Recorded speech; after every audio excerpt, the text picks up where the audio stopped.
I love it, man, because it got me thinking. It got me thinking like I was back at school again. I don't even know where you come up with these questions. I want to know how you do these kids. You're so innovative. I'm like, look. I mean, your mind is good. Like you said, you're a history teacher, and your mind is going all over the place. And it's also wonderful to hear people talk sanely to each other today. Yeah, I've done everything. I've done, in the 80s, I did Johnny Carson. I did Merv Griffin.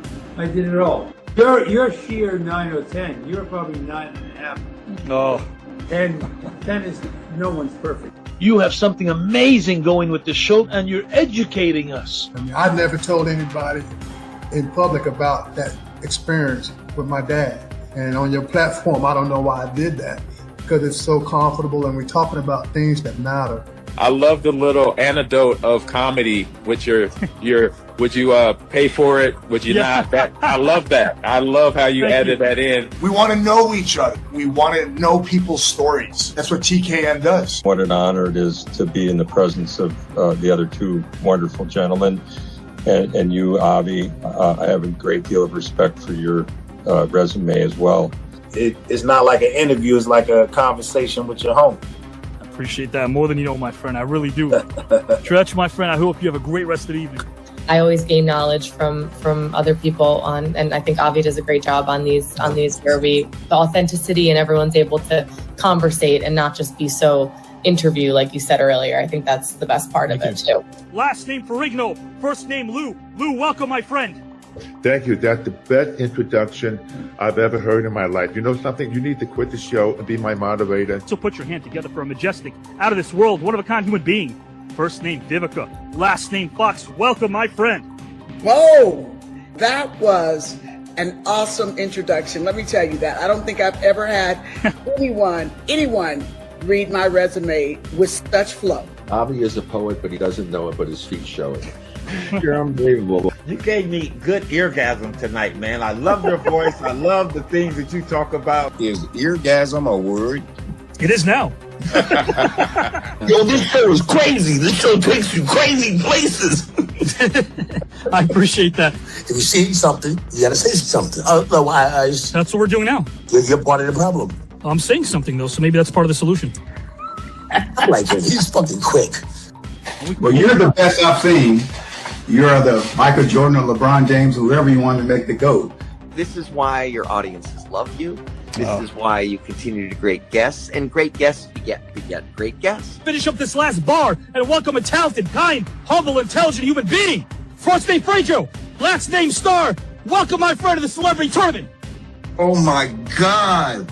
Yo, that had to be 64. Nah, that was like 85 bars. Like how many bars is that? Is it like, I was trying to count the bars, I lost count. So let's gear up as I welcome a down-to-earth, humble, kind, intelligent, passionate, beautiful human being.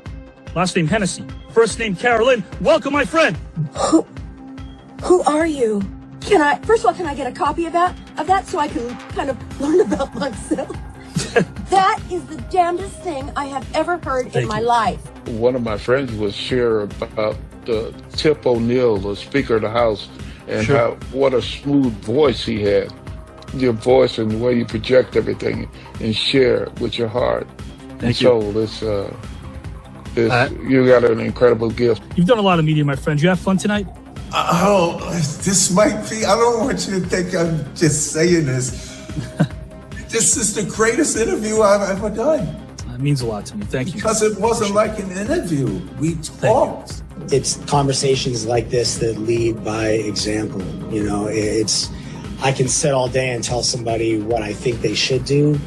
It's always way more powerful when we show them by our own actions. I just want to do this again and again. I feel like I've made friends. And again, I've taken the competition part of it out because I've just enjoyed talking to you guys tonight. Oh man, most definitely. This is, I think my top. I think because when you do the intro you gave me, I gotta give it to you. I like. You deserve it. Oh my gosh, I'm listening to you. Oh man, brother, thank you. You deserve it, my friend. You do. That is one of the sweetest things I've ever heard, and your flow, nice. All right, brother. Wow.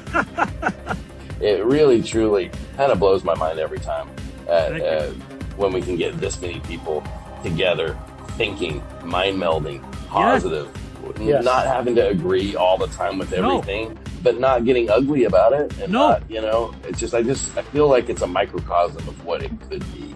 Did you have a nice time tonight in the green room? I had a great time. I can't tell you how refreshing it is that somebody knows what they're doing. You're a very interesting person. I mean, you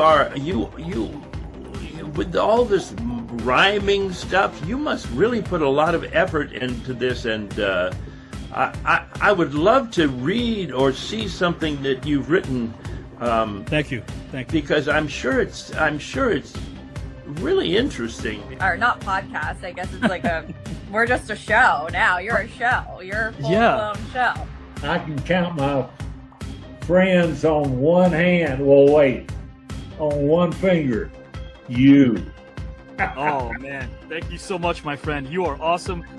Chris, did you have a good time? You've done a lot of interviews. Is this kind of up there for you? Yeah. I had a great time today, Avi. I mean, because you are engaged in what is a conversation and not a performance. Don't even hang your hats on the past, because if you don't heal from what hurts you, you'll bleed on people that never even cut you to begin with. It has nothing to do with your pain. Okay. So, Tell him, Robbie. Tell him. You guys are bringing the best out of me. That is the truth, guys.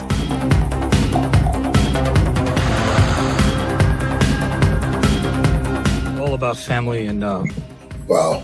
I can tell you, my friend, your presence is a present, because even though we don't know each other very well, starting to get to know you has been a real present and a gift, because of the truth and honesty that you share. It makes me a braver person. It makes me a more courageous person, and that's from my heart. Thank you, buddy. Thank you. And hey, if there's anything I can do for you going forward, I'm here. You just call me. This thing has drawn me out of myself, and thereby drawn me into myself. But I learned a lot, and from you, Avi, I always learn something from you.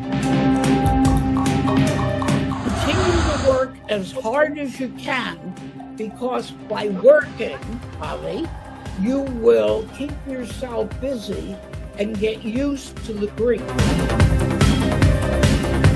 Another trio of questions, now more underrated. We have Billy D. Williams, Italian men named Skippy, or unicycle. I'm sorry, Italian men named Skippy. Put me away, Abby. Archie Bunker, the mountain climber, Ralph Cramden, the yoga instructor, or Don Corleone, the computer repair person.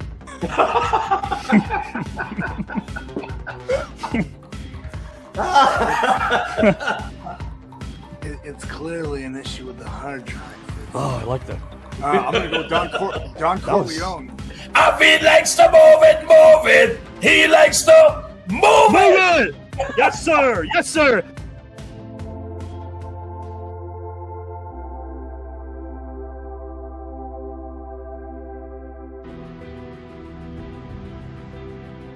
There is nothing that was on TV tonight that even remotely rivals what we did on this broadcast. Hi, I'm Rick Barry, a member of the Basketball Hall of Fame and one of the NBA's top 50 players. And I'm really excited to tell you about my new relationship in the broadcasting world with the new network.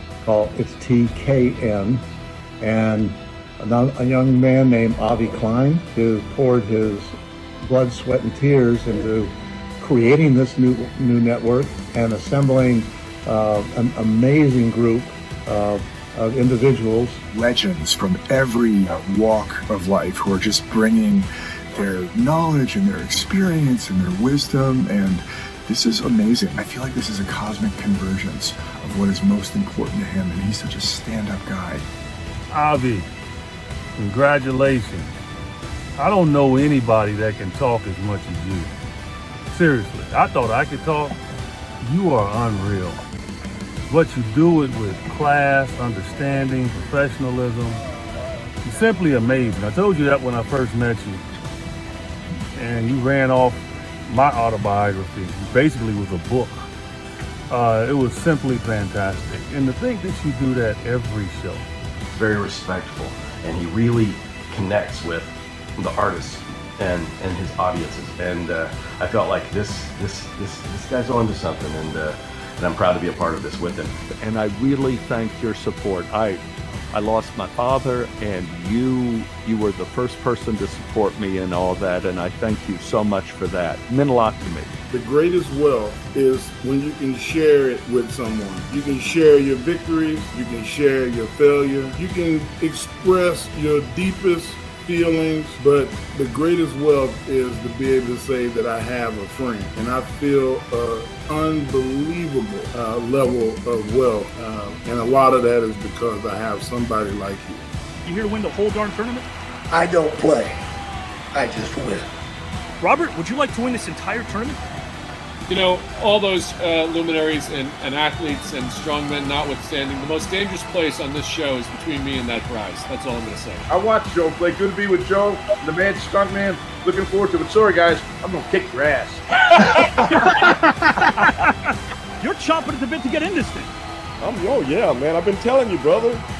You brought up some names to me, and I was like, I can't wait. I hope they don't see me because it's going to be on. Like a steaming pot of neck bones, baby, and I'm not playing. Are you here to win the entire thing, my friend? I'll just say this, Abby. Winner, winner, chicken dinner. Are you here to win the entire celebrity tournament when it's all said and done? You know, I saw that video package, and I saw a very familiar face in Mike Rotundo, better known as IRS, and he said that he was here for the winner, winner, chicken dinner, and I want to take away that chicken dinner, so yes, I want to win this whole shebang. Because what they say, Efkaristo, Parakalo, we're going to Greece, baby. I love it. Tonight, Avi Klein launches the TKN network. It's been over 2.5 years in the making. And tonight, with mystery guests and the big debate, it's going to be, well, let's just say hotter than hell. So don't miss it. And talent. Last name Smith. First name Joe. Joe Smith. Welcome, my friend. Oh my God, Avi. Where did you get all of that from? Oh my God.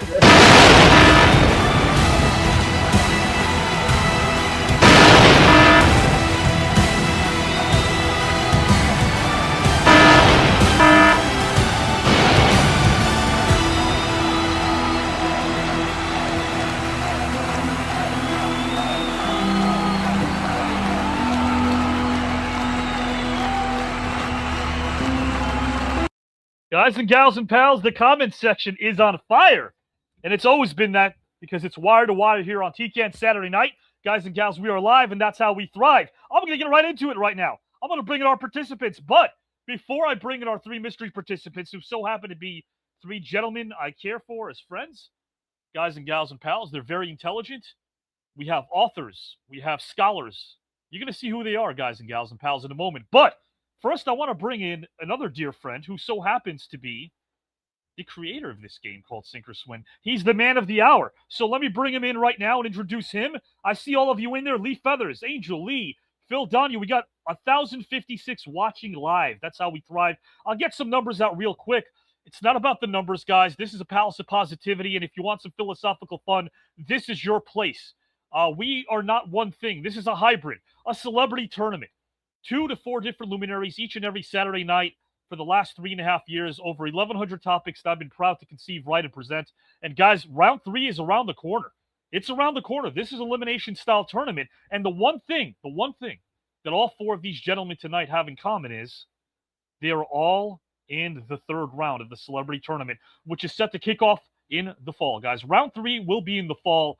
But right now, I want to bring in the person, guys and gals and pals. Eagle John, nice to see you as well. Ed Hauser, I want to bring in the person who is going to ask the most challenging of all questions.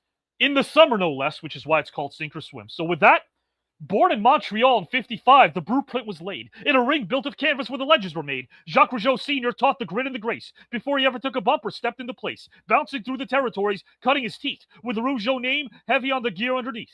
By '85, Vince called, said it was time for the leap. The Fabulous Brothers, man, the talent was deep. He was flying off the ropes, crushing every villain, building fans on their hopes. Jacques Rougeau, the man, not the character played, a soul built of honor that would never fade. Through the highs and the lows and the ultimate test, he chose his family over the rest. No megaphone barking, no shockers in hand, just a regular guy making a stand. When the boots got hung up, he didn't just sit, he looked at the youth and he gave them his grit. Starting his school, but not just for the fame, he wanted to teach them the truth of the game, teaching respect, how to care for your brother, how to protect the health of each other. He fought against bullying, he took the stage, speaking to kids, trying to flip the whole page. Beyond the ring, beyond the titles, he's a man, a father, a friend, and a teacher with a smile that can glow. His curiosity rivals the 1985 Rivera named Geraldo. So let me end this flow and bring in tonight's maestro, the one and only Jacques Rougeau. Welcome. Hi, Abby. You're so funny. Thank you for the nice welcome, Abby. I know that we're both very excited for Sink or Swim. Are we not, Jacques? Somebody's going to sink tonight and somebody's going to swim. That's for sure. And I want everyone to know, you know this, our participants. Guys, this has no bearing on the third round. It's a fun exhibition, but you're still going to vote. You'll vote on who resonated most with you of our three participants. This, again, is Sink or Swim. Jacques Rougeau, we have three participants. No one knows who they are. I want to put you backstage and bring them in one at a time, my friend. Please do. Mr. Jacques Rougeau, guys, a pro wrestling legend, a man who's taught the youth, a man who stood up for bullying, a dear friend, and I cannot wait to see. Guys, if you saw the first Sink or Swim, I have highlights later, but the first Sink or Swim that was played with our wonderful hosts, such as Kelly White and Miranda, guys and gals and pals, and Justin, he had asked questions that stumped all of them, although they rose to the occasion.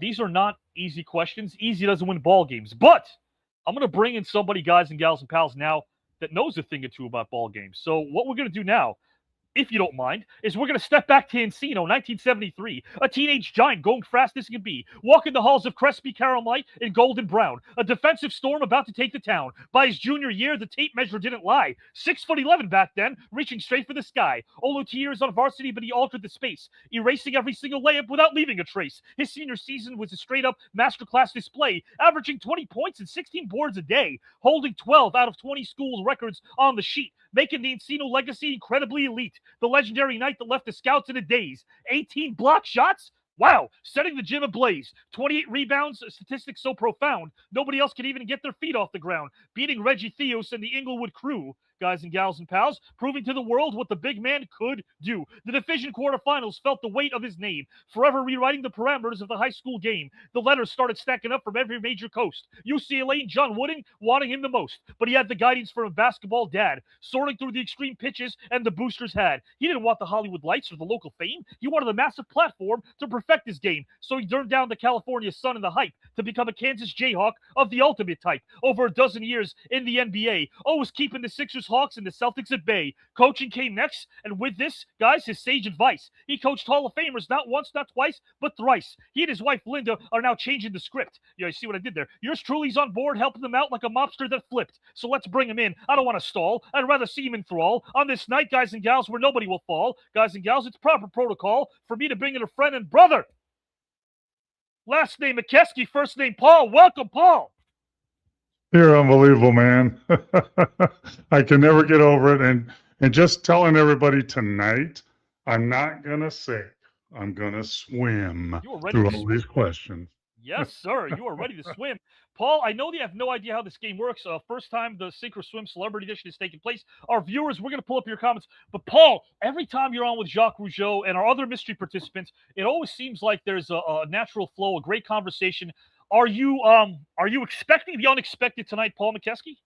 Well, whenever I'm doing this, I always expect the unexpected, and I'm ready for whatever is thrown at me. But I always enjoy doing the show because of gentlemen that are on today, and I've been on before. Just great people, let alone stars in whatever field they're in. Well said, and you are one of them, my friend. And guys, stick around because after the game, we're going to talk a bit about Paul's upcoming script. I love it. It spoke to me from the very first day I spoke to Paul. I will put you backstage momentarily and bring you right back in, my friend. Paul Mokeski, guys and gals and pals, our first participant in sink or swim. There are two more. I'm going to bring them in one at a time right now, guys. Another individual who doesn't have to do much to inspire me, because he's done that every single time, not just with his story, but his approach. Born in 65, a Huntington Beach native. Before the cage fights made him famous and creative. A collegiate wrestler at Cal State Long Beach with a history degree that the textbooks don't teach. A 600-pound bench press, pure iron power. Spitting out teeth every minute, every walking hour. UFC 6 arrived, there was a lawless frontier. This man stepped in the cage and injected pure fear. Years rolled by, the lifestyle took heavy toll. Liver failure struck hard, trying to swallow his soul. 5 strokes, a transplant on the brink of the grave. But the ultimate survivor found a way to be brave. Still standing, still talking, and author 3 times over. The man is ambitious and intelligent with irreplaceable parts like your favorite Range Rover. The Huntington Beach bad boy flipped the whole script, trading in the leather gloves for a manuscript. Put the keyboard on the desk, started letting it bleed, writing chapters of the chaos that you have to read. He introduced the character of Walter Fox, a reflection of the self, taking real-life barroom blood and putting it on the shelf. Working liquor store shifts, keeping order at night, while attending Long Beach State under the library light, driving 87 Chevy Sprints with Adolf the Hound, weaving straight street fight sociology, profound and unbound, from the Barroom Brawler trilogy to the Street Warrior Code. He's dropping literary bombs on the dangerous road. You better check the text when this intelligent MMA legend and author on chains, the Ultimate Fighter's fiction, is pumping through your veins. I'm bringing him in now, guys and gals. No need to pee in your Hanes. He's going to play sink or swim like a pirate walking the plank. As a great human being, he's someone I highly rank. So welcome a good friend that I call David Abbott, but you know him as Tank. Welcome, my friend. Welcome. Yes, thank you very much. It's a pleasure to be here. Always a pleasure to see you, my friend. I love our conversations. Sink or swim, man. I got to tell you, Arizona Heat, I was telling you this backstage. I feel almost guilty about complaining to my loved ones about the Heat because you're out there in Arizona. Yeah, it's usually, as they famously say, dry heat, but it's monsoon season, so it's kind of humid out here. And in fact, it rained today, and it's not fun.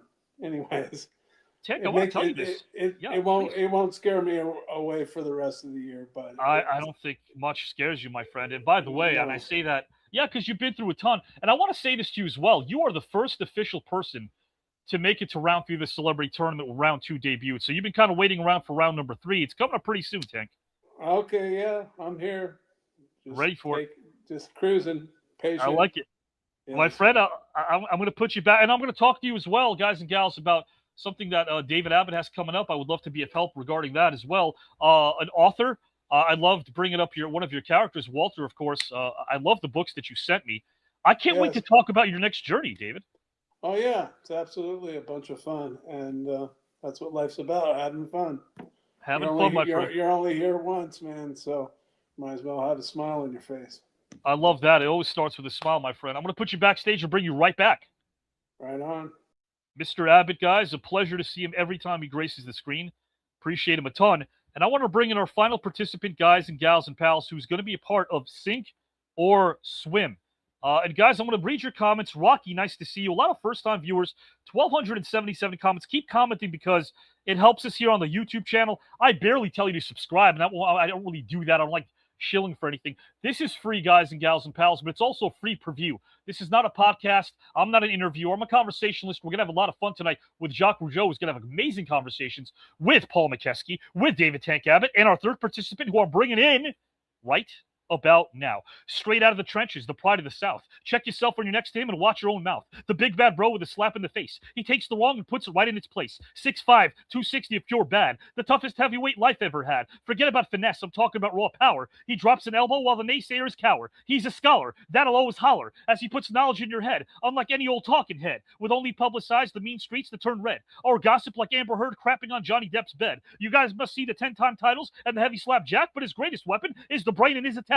If you tell him to conform to the norm, he might get rowdy, because this man has studied the greats like L. Fletcher Prouty. He refused to be a gimmick, saw the traps they would set. That's his IQ wisdom, that's quicker than a jet. Class is dismissed, but his brain will always play. He's an uncut truth provider each and every day. Some call him Stevie, other calls him Ray, but to me he's a big brother. That's all I have to say. Welcome, my friend Stevie Ray. What is up, brother? What is up? I'll tell you what, the temperature's up. It's hot. You know how it goes. Glad to be here. Glad to be here. Glad for you to be here as well, my friend. Man, I got to tell you this because, first of all, every time we collaborate, it's a treat. This past Tuesday night, on Straight Shooting with Stevie Ray. That's what it was, man. You brought in your friend and NBA legend Tracy Murray. We chopped it up. Great topics, man. It was a pleasure being with you on Tuesday night, my friend. Hey, I appreciate that, man. And hey, that's what the show is all about, man. Conversing about some real things, especially you and Tracy, because you guys got one thing in common, and that is basketball, man. And you enlightened a lot of people that night. It was great. Well, I love the topics you bring up that we enlighten. I want to tell people this. Way back about 8 or 9 years ago, Stevie and I did some audio stuff. We delved into the deep. We don't mind the deep waters at all. This is sink or swim. But, Stevie, I got to tell you, man, every time that we put our heads together, I love being able to edutain the masses. That's what you're all about. That's the name of it. That's the name of the game, brother. That's it. Name of the game. I'll tell you what, man, the game is going to start now, guys, because here we go. David Tank Abbott on screen, Paul Mokeski on screen, and the host with the most, Jacques Rougeau, on screen. Guys, a little excerpt really quickly, a little clip, I should say, of Sink or Swim, and then it's about 30 seconds, and then we are going to take it away, guys.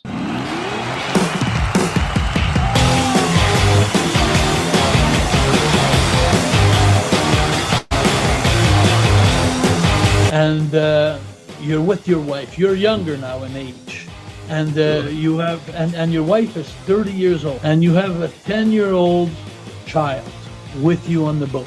You're in the middle of the ocean, and in that spontaneous time, a big storm occurs. The boat tips over. That is Sink or Swim, guys. It's a little preview. We got more later. But Kelly White, you saw him on screen. We're the most intelligent people I know. He's going to be a judge. And so will Giselle, a highly intelligent TKN host. They're going to be judging this thing. There's 3 topics in all. Jacques Rougeau is going to present the topics. Of course, Jacques, we're going to present it to Stevie, David, and Paul in the order, of course, that we've decided. Jacques, nobody knows the topics. Our viewers don't know the topics. Are you looking forward, Jacques, to seeing David Tank Abbott, Stevie Ray, Paul Mokeski, 3 intellectual Sink or Swim? I'm hopefully I'm gonna rattle some cages tonight and go on the personal side of people. I know we have 3 educated people, but now I want to go on the sentimental side, and I want to see on the feelings and spontaneous too. It's gonna be so each their turn. They're gonna start. We have 3 questions, so each your turn. You will be first, because I always think that if you're second or third, you have an advantage because you hear the first one talk. But so you're each gonna have your turn first, and hopefully you enjoy these questions. And I'm certainly gonna enjoy them. That's for sure. And before Jacques, before you kick it away with our first one, I want to let our viewers know each round there'll be about 3 rounds. Of course, 3 questions that are going to be geared towards Stevie, David, and Paul. They'll each have the same questions. They can answer any way they'd like. We're going to keep them on screen. We're going to have fun. But, guys, we're going to rotate it out. For topic number 1, the order is going to be Stevie, David, and Paul. For topic 2, it'll be Paul, Stevie, and David. For topic 3, it's David, Paul, and Stevie. That means Stevie is going to start with our first topic, Jacques. So please take it away whenever you are ready with topic number 1. The floor belongs to you. Here we go. And let's go with Would You Tell? That's my topic. Would you tell? Now, I'm going to try to put you in context. Your best friend's wife, you're somewhere and by accident you catch your best friend's wife cheating on him. And then she sees that you saw her cheating on him. Mm-hmm. So she comes back up to you and she begs you not to tell your best friend or husband, because of the situation with the kids and the family. You don't want to destroy the family. Now, what would you do? Would you tell your best friend, or you wouldn't, to save the family? Well, if he's my best friend, I'm thinking about him and his family first. And if I know his family, because he's my best friend, I'm going to give her the opportunity to do the right thing before I do the right thing. So I would give her the opportunity to go make this right, so I don't have to do it as a friend, if that makes sense. That's a good answer. It's one way to put it. Because he's my friend, but she is his wife. And she knows she's caught, and she knows how tight we are. So I would give her the opportunity to go tell her husband exactly what's been going on. Because if she doesn't, by the fact that that's my best friend, I'm obligated to tell him what I know. even though the consequences, regardless what the consequences are, of the separation and everything that regardless goes what the competition. Because if I don't tell him, hi, my friend, because if it was the other way around, I would want my friend to tell me what he knows, or give my wife the opportunity to do the right thing. Very good. Very good. Very good answer. Thank you. There you go, Stevie. I got, again, guys and gals and pals, but you're putting yourself in this situation. So before we kick it over to Mr. David Tank Abbott, guys, Hall of Famer himself, we got a lot of your opinions here that we're going to read out loud. Rocky, I told my best friend now, but we aren't best friends anymore. I can see why. I can understand the honesty there. Appreciate the honesty as always. You weren't best friends to start with, then, really. There you go. Yeah, that's right. We have a lot of how Standing for Jesus won. I wouldn't tell, sis. Okay, interesting. Let us know why. We're very curious about your comments and your opinions as well in the comment section. But right now, guys and gals and pals, Natural says, love the answer and respect. Absolutely, guys. Stevie Ray does keep it 100. Bethany, you're right about that. 1,478 watching live, guys. Keep commenting. We love that. We love the engagement. So with that, same question for Mr. David Tank Abbott. Jacques, the floor belongs to you. Well, like I said, Tank, your best friend's wife, she's cheating on him, on your best friend, and but you know the best wife, and she's a friend also. She has kids, they have a family, and she knows that you know now, and she begs you not to say anything because you want to save she wants to save the family. Do you go and tell your best friend, or do you give them an opportunity, or like Stevie said? Oh, wow. You call me old school, but I'm telling my best friend right away. She shouldn't have done it to begin with. You know, don't give her a chance to give an excuse. I mean, they know what's going on.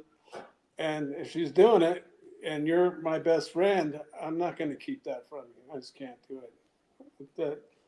It's the matter with truth. She needs to deal with her problems regardless, and she's the one that is putting the family and everybody else in jeopardy by doing her bad deeds. And yeah, it's my obligation as a best friend to tell my best friend, hey, this is what's going on, figure it out. So would you give her an opportunity to talk first, like Stevie said, or you'd go right to your friend? No, I'm going straight to my friend. Call me crazy, but that's on her, man. Figure it out herself. Nothing wrong with it. It's the truth. I mean, yep. I'm a straight shooter as it gets. Sometimes it gets myself in trouble, but I just say it the way it is and let the chips fall where they're gonna fall. Let's put it this way: you won't get a cooked meal by her soon. No, and I wouldn't want to eat it either. Well, one thing we could tell is we have a lot of great athletes: Jacques Rougeau, Stevie Ray, Tank Abbott, and Paul Mokeski. But in this situation, I guess a lot of people probably know that the marriage was over when they see their wife deleting text messages at Olympic speed. You never know. We've all been in those situations, probably, or know people at some point that have. But guys and gals and pals, listen, we all probably have heard stories like this. I'm not saying you can all relate to it. It hasn't happened to every one of us. Maybe some people don't know what it's like to have a wife that treats their marriage vows like a free trial subscription that you forgot to cancel. But either way, you're listening to David Tank Abbott, you're listening to Stevie Ray, you're listening to Paul Mokeski, Jacques Rougeau setting this thing up. They're giving you their takes on this. They're honest takes. They did not receive this topic prior at all. No prior knowledge whatsoever about this topic. So Paul is the last one to answer this. He could delve into it any way he'd like. Jacques, the floor is yours. So, Paul, you have two different choices on top of you. So which one do you go with, Paul? Let me go talk to my wife, Linda, for a minute. I'll be right. I've been married for 45 years, and my wife, Linda, and our friends know, if not, we tell them that don't tell us a secret that you don't want the other person to know. We already know that, so we're best friends. So what I know, she knows. What she knows, I know. So I'm along the same lines that, I would probably give her a little time to confess herself like Stevie said, I don't know how much time is right, Stevie. I don't know, like 48 hours or 12 hours. 12 hours. No, I'm just kidding. I'm just kidding. I'm just kidding. Yeah, like I don't know. I'm just kidding. And then if she doesn't come clean, I'm gonna have to tell my best friend, you know, because you know, that's as important as anything to me. I know it's gonna hurt the families. They're gonna have to work it out how the best they can. Exactly. Here's the other thing to think about, and what I think about. What if he finds out a different way, and he finds out that I knew and I didn't tell him? Now the friendship is shot anyway. So that's my take on that. I'm giving her a little time, but then I'm putting the hammer down too.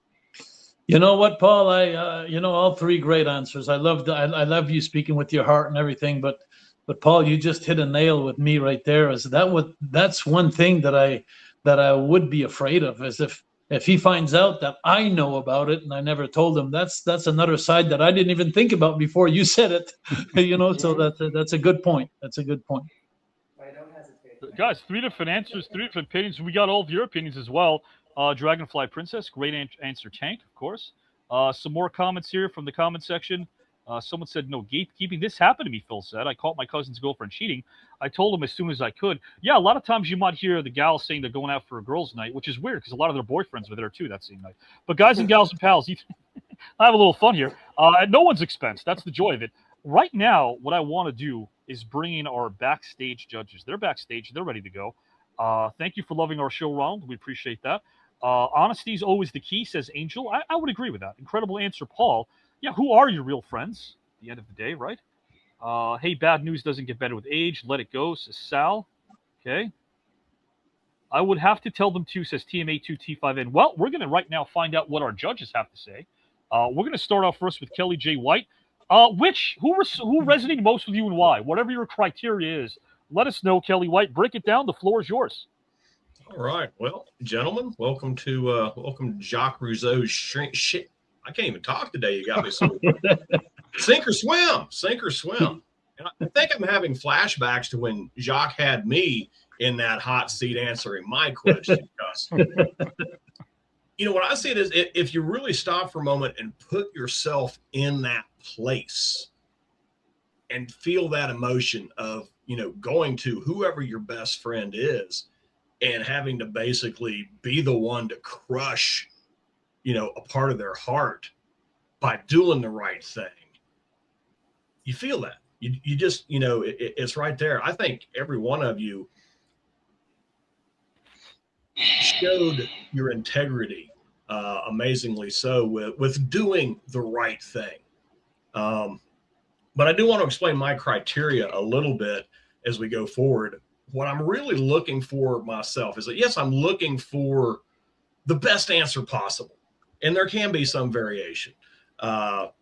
I know in my situation, I tried to rewrite it a little bit. Jacques wasn't having it. I had to stick to the script. So you may run into that, just giving you a heads up.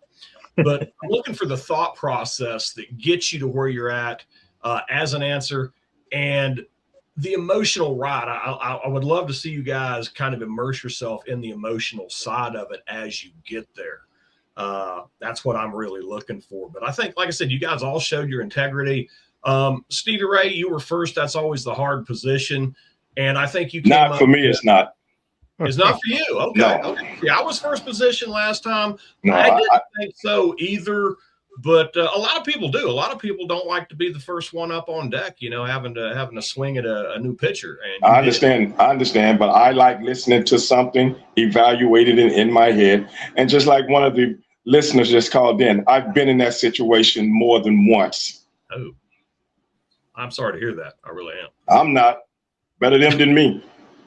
I got you. I mean, I've been lucky. I've not had to deal with that. But I think maybe your experience showed a little bit. You know, obviously you went straight to do the right thing. Yes. But you gave the other person, the erring person, the chance to do the right thing as well. You did not take that away from them, and I like that. Exactly. I like that answer. Tank, you're a straight to it guy. You don't pull punches. Anybody's ever been on the other side of you knows that very well. And you just said, hey, I'm going up to my best friend and say, hey, guess what? Boom, there you are. I can't really fault that. You know, maybe he didn't like his old lady anyway. I don't know. And Paul, you kind of went with the same answer Stevie had, but I did like how you expounded on it. And to be honest, I hadn't thought of this either in the scenario. Yeah, what's it going to do to your friendship if your best friend finds out you knew about this and you didn't come to them? That is a huge, that is a major factor. But what I'm going to say is this: for all you guys, you didn't sink, you swam. Paul, I think you outpaced the two other gentlemen on this particular topic. I can't wait to see what y'all do with the next one. Which has nothing to do with the fact that you and Paul Mokeski are Team Challenge teammates. Hey, non-biased. Wait a minute, Paul lives in Vegas. Paul's in Vegas. I know he knows what's cooking out there in Vegas. Figure the odds. Stevie, any comments, Stevie? Reactions at all? No. I understand exactly where he's coming from, but the question wasn't put to us like that. I do understand exactly where Paul was coming from, but at the end of the day, that's collateral damage when you're involved with people in that way as far as friendship go. So you have to be already know that it will affect your friendship. So why bring something up that you should already know? For the audience, this, we're trying to. But like I said, the question wasn't put it to us like that. As well, how would it affect your friendship with your best friend if you didn't tell him? I think the part of the question should have had a piece of that attached to it. I don't disagree with you, but let's put it this way, Stevie. Paul took initiative. I understand. He asked my opinion and I gave it. All that is a thought process too. And I'm just thinking about something else too. You know what? We're thinking about the negative. What if you save their marriage? What if by telling them they address it and go to counseling? I know that's a long shot, but what if they do? But that's a possibility. And then, it's a long shot, but that's a possibility. And we could go into that, Paul. We could go into that a lot further. Maybe a next sink or swim. I'll have a question: if ever you break up with someone, you break up, is it worth giving it a second try? A second chance. And I that'll think be another question. The other thing that's worth mentioning. This is sort of an element in a piece too. Imagine if the person doesn't believe you at all. Like let's assume that for whatever reason you guys are close, but he's known that you might have been fibbing before or kind of, pranking them or ribbing them. Imagine what that could do if they're like in denial. That's not in your control. There's nothing you could do about that. I get that. But regardless, if the person doesn't want to listen to you or anybody else and want to live in denial, there's nothing you could do about it. Nothing. And if you explained it, like you said, like Paul said, and he said, why didn't you tell me? You have the right and time to tell him why you didn't tell him, because I wanted her to tell you. Yeah. I don't want to get in the middle of you guys' mess. Now, if you still hate me for that, so be it. That's a part of relationships. How far is that going to track? But I want to ask you, Stevie, because you did express the fact that you've unfortunately been in this situation. Going back to what Paul said, have you seen it come out to where this actually saved a marriage that was going to fail if you hadn't intervened in that vein? Well, in essence, I didn't intervene. What I said was, I've been around that situation before. And just like I said on the telecast today, go do the right thing. Because if you don't do the right thing, I'm going to do the right thing. And if it's my best friend, anybody that knows me knows I'm a friend. Right. I'm not just a friend. If it's my best friend, they know I'm doing it for the goodness out of my heart because I love him. And hey, you know what? How about this too? A marriage ends potentially and a friendship strengthens. You never know, guys. You never know, because then you know who your friends are as well. A different approach. Mr. Kelly J. White, thank you again. I want to put you backstage because you're going to come right back in, my friend, for topic number 2. Guys, keep voting in the comments section. I think a few of you have. We can tally that in the back if one of you can. Please feel free. We got to vote for Paul Mokeski via, of course, Kelly White. Lauren says, listen, if my friend gets cheated on, I'm saying something. All right. We have a few votes. You guys can vote now if you'd like. Please make it official. Ronald votes Stevie Ray. So we have one vote for Stevie Ray from Ronald Alexander. Thank you, Ronald. We'll tally that as well. I'll bring in Giselle, and then we'll move on to our second topic that Jacques Rougeau has conceived, guys and gals and pals. Let's Can't wait to see a female version of this topic. That one will be easy. You already know what's going to happen. You already know what's going to happen. Sal votes Stevie Ray. I appreciate his directness and candor, so Sal votes Stevie. Lauren, Stevie, tell him do the right thing. Yes, okay, guys. Wade, I do exactly what Stevie Ray said. He gets my vote. So another one for Stevie Ray from Wade Manson. Samuel White votes Stevie Ray. I vote for Stevie. Thank you, okay, for your votes. Chad, I vote for Paul. Chad Dixon votes for Paul. Thank you, Chad. Appreciate you, Chad. Eric, I vote for Stevie Ray. Don't pick up that bundle unless you're going to carry that on your back forever, says Eric Saltzman. So appreciate all of your comments and giving us the whys. We love the whys. Giselle, you going to give us the whys right now? Guys and gals, you're not quite ready to vote yet. Is that the case? I think you are. Giselle, the floor belongs to you. Hold on. Lauren votes Stevie Ray. Will tally that. And Lester, let's help out in the comment section or the private chat section. We got some more votes. Stevie Ray. Vlad the Achiever. Thank you, Vlad. You did great workshop last night. Proud of you. Vote for Stevie. We have Natalie voting Paul. 3 great answers. I agree with you, Natalie. Thank you for joining us as well. Okay. Lester, by a very close margin, voting for Stevie Ray. Can't get all of your votes in, guys, but you get the ones that are first served to me. Johnny McKinney concurs. I vote for Stevie Ray, says Johnny McKinney. Miranda voting for Stevie. If they're both my friends, I tell her that she better tell him or I will, but I'm not sure if I'd be able to stay stay quiet, honestly. We are from Brooklyn. There is that. Nobody stays quiet there. David Garrett, I vote for Paul. You threw me a softball. Had to hit it. David Garrett, I vote for Paul Mokeski. Dude, how hard this has to be to figure out the main solution. Absolutely, David, you're right. Julio, Wrong Lives. I vote David Tank Abbott. I think while it's noble to give her the chance to come clean, you never know if she might spin it if she won't do the right thing and cause strain to your friendship. So there you go. Julio votes. See if I missed any. Natural Nails Sink votes Stevie Ray. And Sazone 280 votes Stevie as well. Okay, Giselle, the floor. Hold on. Joe votes Stevie. So another one for Stevie Ray. Phil votes Paul Mokeski. He went the extra mile. All right. Giselle, floor belongs to you. Well, after such wonderfully enlightening answers, I'm very disappointed you all went for the easy joke there. That being said, my vote is going to Mr. Mokeski for the way that he expanded upon the answers and explored different ways that these outcomes could have, different outcomes that this situation could have. And that made it the most complete answer for me for this question. Appreciate that, Giselle. Appreciate that, guys and gals. Our judges are taking notes. They're giving us the whys. Ralph, another vote goes to Stevie. There we go. What about smiles? Ralph is talking about smiles here. Smiles, Steve. Ralph. We have TM82T5N voting Stevie Ray. I like the idea of giving the person time to redeem themselves. A very serious topic, guys and gals and pals. We are going to poke fun at circumstances, but never the situation. We're going to unpack them any way we'd like, and we appreciate the honesty. And we're also going to always incorporate your comments into the broadcast, as you guys know. So, with that, and I can't wait in the future to find out which way Jacques would have voted. We'll find out maybe a bit later. We'll find out. But we have a second topic. 2 more to go, and the order does change a little bit right now because, as I brought up earlier in the broadcast, we're going to rotate things out. The way it'll go for this topic is Paul will lead the way for topic 2, then Stevie, then Mr. David Tank Abbott. Paul will kick off topic number 2. Jacques, the floor belongs to you, good sir. Okay. Thank you, gentlemen, for your honest answers. I really enjoyed them tremendously. So I'm going to read this because I want to make this very understanding. And my French sometimes interferes in logic. But anyway, here we go. It's called Here Today and Gone Tomorrow.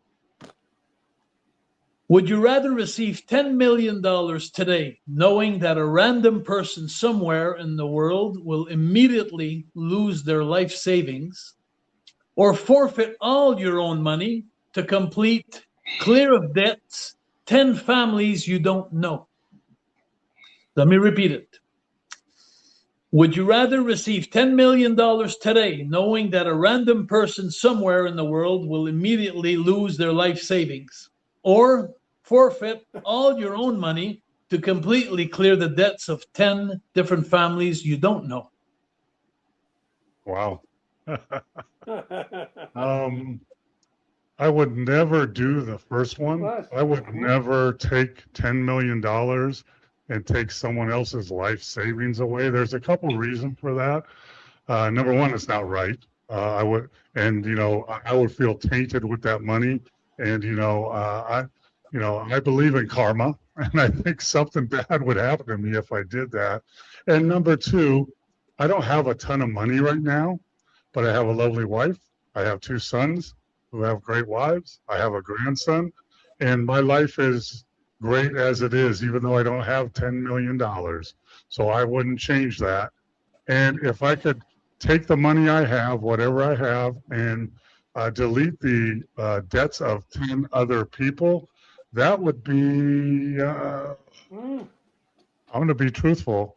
I don't know if I would do that. If I knew the people and I knew they were deserving, I might do that. But at this point, I would do that over the first thing for sure. But that would be a tough thing to do. But I'm not doing the first one for sure. Very good. Very good. I'm not going to say nothing because I want to hear the other 2 versions. Absolutely. That was Paul Mokeski. But for our judges in the back, let's add a vote from topic 1 from Lee Feathers to Paul Mokeski. I didn't read that one, so Paul gets a vote from Lee Feathers.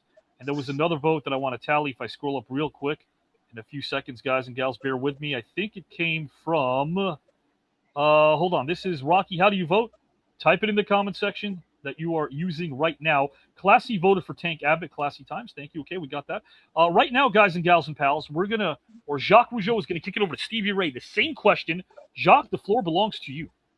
Well, do you want me to repeat the question? That will be fine. That will be fine, yes, or you got it? Yes. Okay, so here we go again. It's here today, gone tomorrow. Would you rather receive $10 million today, knowing that a random person somewhere in the world will immediately lose their life savings, or forfeit all your own money to completely clear the debts of 10 families you don't know?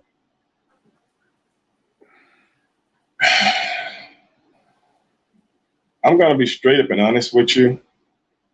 That's what I want, Stevie. Honesty.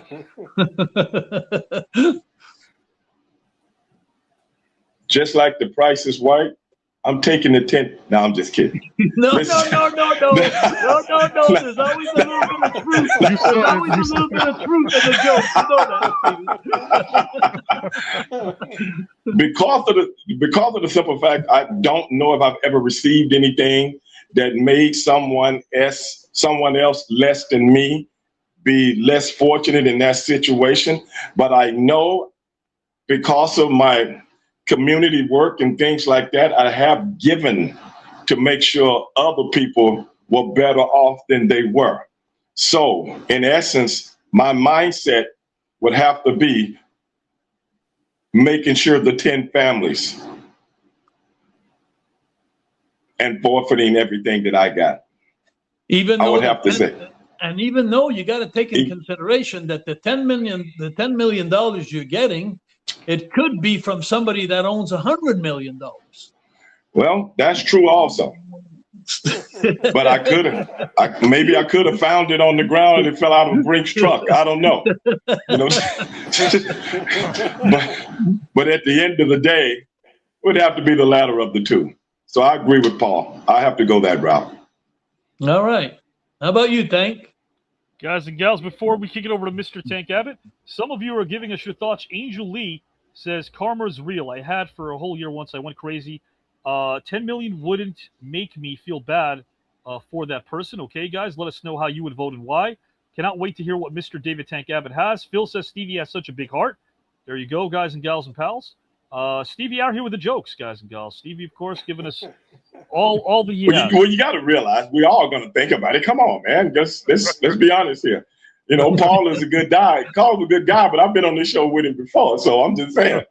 And like, I know he thought about it. And like Paul said, you don't know if the families are deserving. That's true. And you don't know, and you also don't know if the people that are going to get that kind of money, they're going to use it in good essence. Like that may bring them. No, but what I mean is it may bring them problems. You know, when people get rich fast, yeah, sometimes they do things that they wouldn't have done if they had their sanity or they worked hard for the money they had. Right. So there's two ways to look at it. But that's a catch-22, and it all depends on where your heart is. Yes. That could be. And guys, the more advanced version of this question I've kept off the table for Stevie Ray. Stevie, in this scenario that I left off the table for you is what if that $10 million would go to a certain family named Madden in Pittsburgh? But we won't touch that. We won't touch the Madden family in Pittsburgh. No. The answer is no. The answer is no. And you know what? There's another point too that I'm thinking right now out of this question is you receive 10 million people from somebody you don't know that was maybe rich ahead of time or maybe not. But one thing you do know is you could still have that good heart and you could have that 10 million and give to 10 families $1 million that you do know that they're in need, that there's somebody that you know. That's true also. Yeah, while the other family that has 5 kids and they're just scraping by, you just mess them up. They don't get it. They don't get any money. Yeah, it's a possibility it never come back. Or what if that $10 million goes to the woman who cheated on your friend that you informed earlier on? You never know where the money winds up here. Maybe that's why she was cheating in the first place. You never know. She might have been playing Secret Spin. Guys, Jacques Rougeau is going to kick it over to Mr. David Tank Abbott. Jacques, the floor belongs to you. Tank, you want me to read that again? No, I think I got it. Very good. I'm like Stevie Ray. I'm taking that 10 million and I'm home.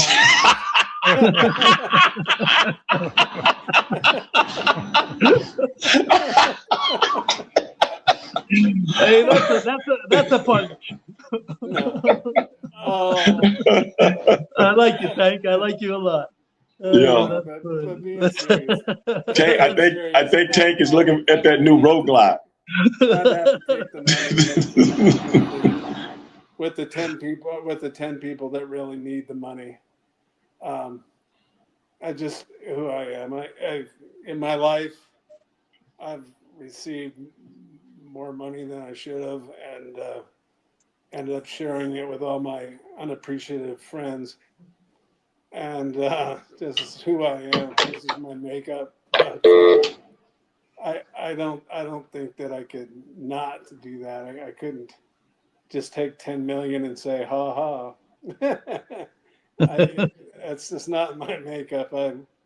I'm to a fault helpful to people that sometimes looking back on it really didn't need it or appreciate it. But it made myself feel better, and I thought at the time that they deserved it, and that's all that mattered.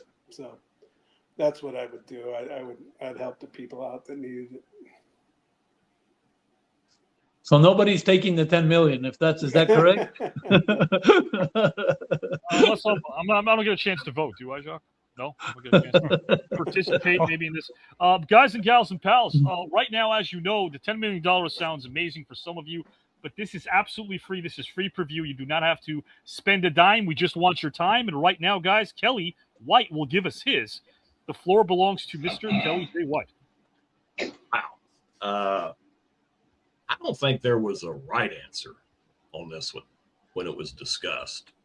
I mean, who wants to come up here and go, yeah, I'm taking the 10 million. I'm a greedy bastard. Hey. But, you know, and Jacques himself kind of brought it up, though, but that would give you control, at least on the second half. You would know who you give that money to would, in your eyes, be deserving people. But it still leaves you in total wonder, where did it come from? Who lost? You know, what was their situation? You know, maybe they just did a huge GoFundMe for, you know, medical transplants or something, and now they're, you know, on death's door. You know, Tank, you've kind of been there. I have been there. Yeah. So, yeah, no good answer. Can I say something? Can I say something real quick? Please. Before I answer this? Kelly, my thought process is I would take not ruining someone's life and taking their life savings, even though I don't know who it is, you're ruining their life rather than trying to help 10 other families. That's my thought process. No, I get you on that. I mean, you know, who of us is to say that even though we're helping 10 other people, that's the justification. I get that. And that's why, each one of you, again, showing your integrity, I appreciate the way you went with it. And I think you guys did put yourself in the shoes and really look at the problem. But again, there wasn't a right answer. This is extremely hard to judge, I guess is what I'm trying to say. Everybody kind of expounded just a little bit on this. I think with this one, and it kind of goes back a little bit to who he is, and that's Stevie Ray. Stevie Ray is always, the straight shot, doesn't mince words, doesn't break it down. I mean, Paul, I love what you brought up about, are these 10 other families deserving, but Stevie just hit it straight, and by a very, very slim margin, I'm going to throw my vote to Mr. Stevie Ray on this one. Kelly White votes Stevie Ray, guys and gals and pals. Thank you, Kelly, for breaking it down. Appreciate you. We're going to see Kelly, guys and gals, for our third topic, and then a discussion post-show as well. Mr. Kelly J. White. Let's bring up some of your votes as well. You guys can vote in the comment section before Giselle pops in here. Eagle John says, hard question to answer. Who knows what could happen? Way tough. Bethany votes for Paul. Great breakdown. Thank you, Bethany, of course, for commenting live as well. We appreciate all of your comments and votes. Pete Sharpie votes Paul. We have a vote coming in for Mr. Tank Abbott. I vote for the simplicity. It's Tank for me. I vote for Tank. And Samuel White votes for Paul Mokeski. Okay, votes coming in hard and heavy. We appreciate that. We have some more coming in before I bring in Giselle, which is quite well. Bethany, I agree with Kelly. It was difficult with this one. Absolutely it was. Ralph, my vote goes to Stevie, even though I love The Price is Right. His approach, which is logical. But you're one of those people that receives that cash. There you go. Miranda, I'm voting for Paul because he had a great breakdown to this question, and he mentioned that he and his family, and that makes him rich, which is beautiful. Guys and gals, let's see if there's some more votes. I'll give $10 million if I had it to someone who could name the host of The Price is Right before Bob Barker. Do you guys remember that? It was a while ago. Sal, I vote for Paul Mokeski. For me, I feel like he honestly connected with the thought of the loss and the ability to help others. David Garrett, my thought process is you probably could help someone out with that money. Who's to say that we won't know who they are and how they were affected? Love you. You guys are an intelligent audience without question, even those that reside in Brooklyn. Chad, I'm going to go for my vote once again to Paul. I just simply liked his answer the most and his breakdown. Thank you, Chad Dixon. We appreciate you. Rocky Robin Hood, take from the rich and give to the poor. All right. Let's see if I missed any. There might be a few. Eric voting for Tank. Okay. I'm going to go ahead and vote Paul. Yes, it was Bill Cullen. Bill Cullen was the host. The Price is Right. Glad that you know that. Long lives. I vote Stevie for somehow. I have some random urge to play Plinko now, says Julio. Phil, even though Tank is my celebrity team challenge partner, I vote for Paul. I like the way he broke it down. Thank you, Phil. Okay, and right now, well, Vlad, my vote still stays with Stevie. David Garrett, I vote Tank. He went out on a limb. He gave his heart. And, hey, brevity is fine with me. Absolutely straight to the point. Any way they want to answer this is absolutely okay. Lester, I wish I could vote for all of them. However, by slim margin, going to vote for Mr. David Tank Abbott. This thing is pretty close right now. Joe, I vote Paul Mokeski on this topic. He was earnest and honest about his approach to this one. He also talked about all the options that could be. Leaving things not open-ended is good for me, says Joe, giving us his blow-by-blow. All right, so with that, let's kick it over to Giselle and see who she votes for and why. Thank you, Avi. Before you do, Janaea votes for Tank. Okay, and Johnny McKinney votes for Tank. Two straight for Mr. Tank Abbott. Giselle? Thank you. Yes. Whew. They're not getting any easier, are they? They're easy doesn't win ball games. Easy does not win ball games, and that is why they are all in round 3 of the TKN Celebrity Tournament. They have been through the not easy, and it's only going to get harder from here. There are a lot of different facets to explore with this one, but I did appreciate the simplicity of Stevie Ray's approach and the sincerity and the straightforwardness of it. So for this one, my vote is going to Stevie Ray. Giselle votes Stevie Ray. Appreciate that, Giselle. We have Classy Times voting for David Tank Abbott. Okay, and Allison also votes for David Tank Abbott. This thing is super close. We don't have ties too often, Giselle, as you know, but right now it's kind of getting close to that with all 3 gentlemen, which means the suspense, guys and gals and pals, is... Hey, Avi. Yes, mister? I think we need to really delve into this question and find out where it goes. So the only way we can do that is if you send Stevie, Tank, and myself $10 million each, and we'll see what we do. That way we can answer it correctly. Hey, Paul, wait a minute. Hold on. I think he's got a good there. Yeah. You hit something right there, Paul. You hit it right on the nail. Paul, I work for Universal, not Paramount. Jacques? I was thinking, as I was listening to these answers, made me think a lot too. And my thought on this, now that it's said and done, would be like, my first thought was the same thing, like, to take 10 million from somebody, and then you could always justify it by saying, hey, you could give $1 million to whoever you think is worthy of it.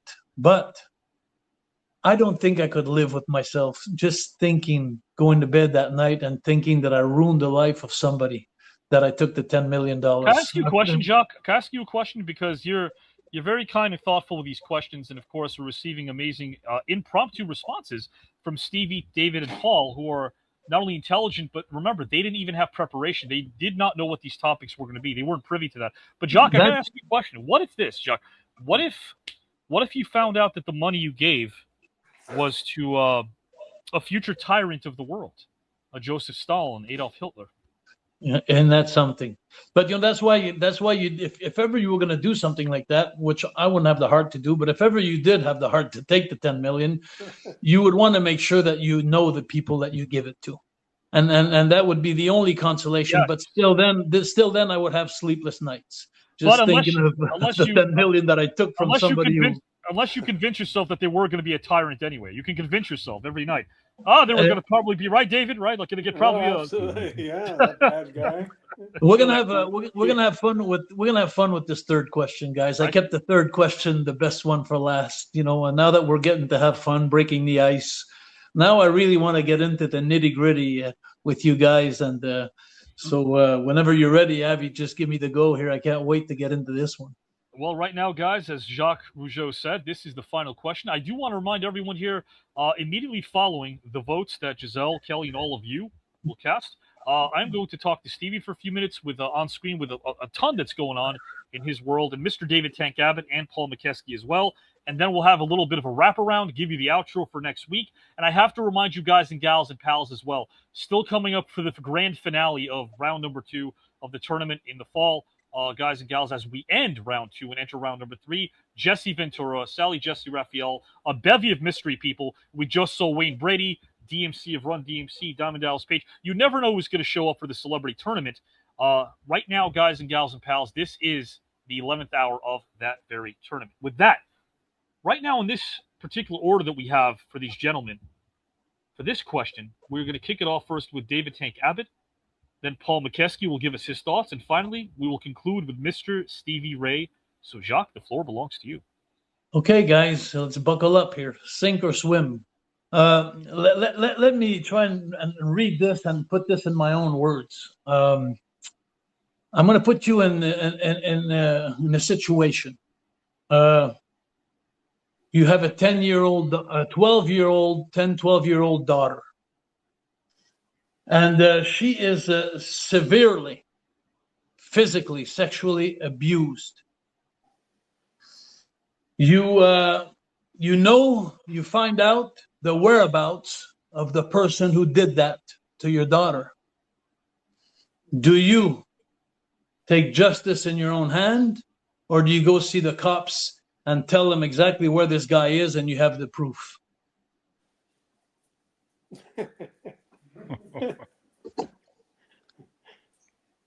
Go ahead, Tank. Pull out a right one there.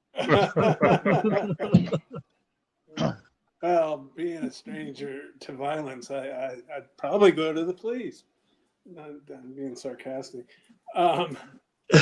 Yeah, no, I would not want to be that person, as I'm a very patient man, and I'm sure I would find the opportune time to exact the proper punishment that he would probably deserve in my eyes.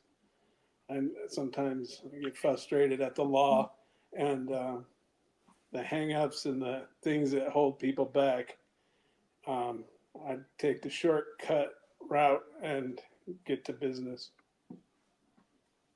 Okay. Jacques Rougeau before and guys, and David, thank you again for tackling this topic. It's definitely not an easy topic to even think about, let alone try to situate yourself in. Quite the scenario. Bruce, nice to see you. Keep commenting. I'm glad that you're here. We appreciate you guys being here live and in attendance. Also, some brand new viewers that I saw coming in. I believe this is Billy. Billy, nice to see you as well. Jacques, as you know, we're going to kick it over to Mr. Paul Mokeski. So, Jacques, the floor belongs to you.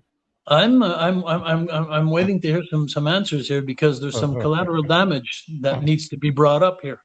So who's next? Stevie, you're next. No, I am. Paul Mokeski. Oh, Paul next. Okay. Yeah. I got. You don't have to read it again. I don't think I have to repeat that question. No. Hey, Paul. Okay. Yeah. So, we have two sons in law enforcement, right? And logically, I trust the law and what they will do. And logically, I don't want to get caught doing whatever I'm going to do to that person and put me in jail. So my daughter not only is abused now she's missing her dad that can help her through the situation.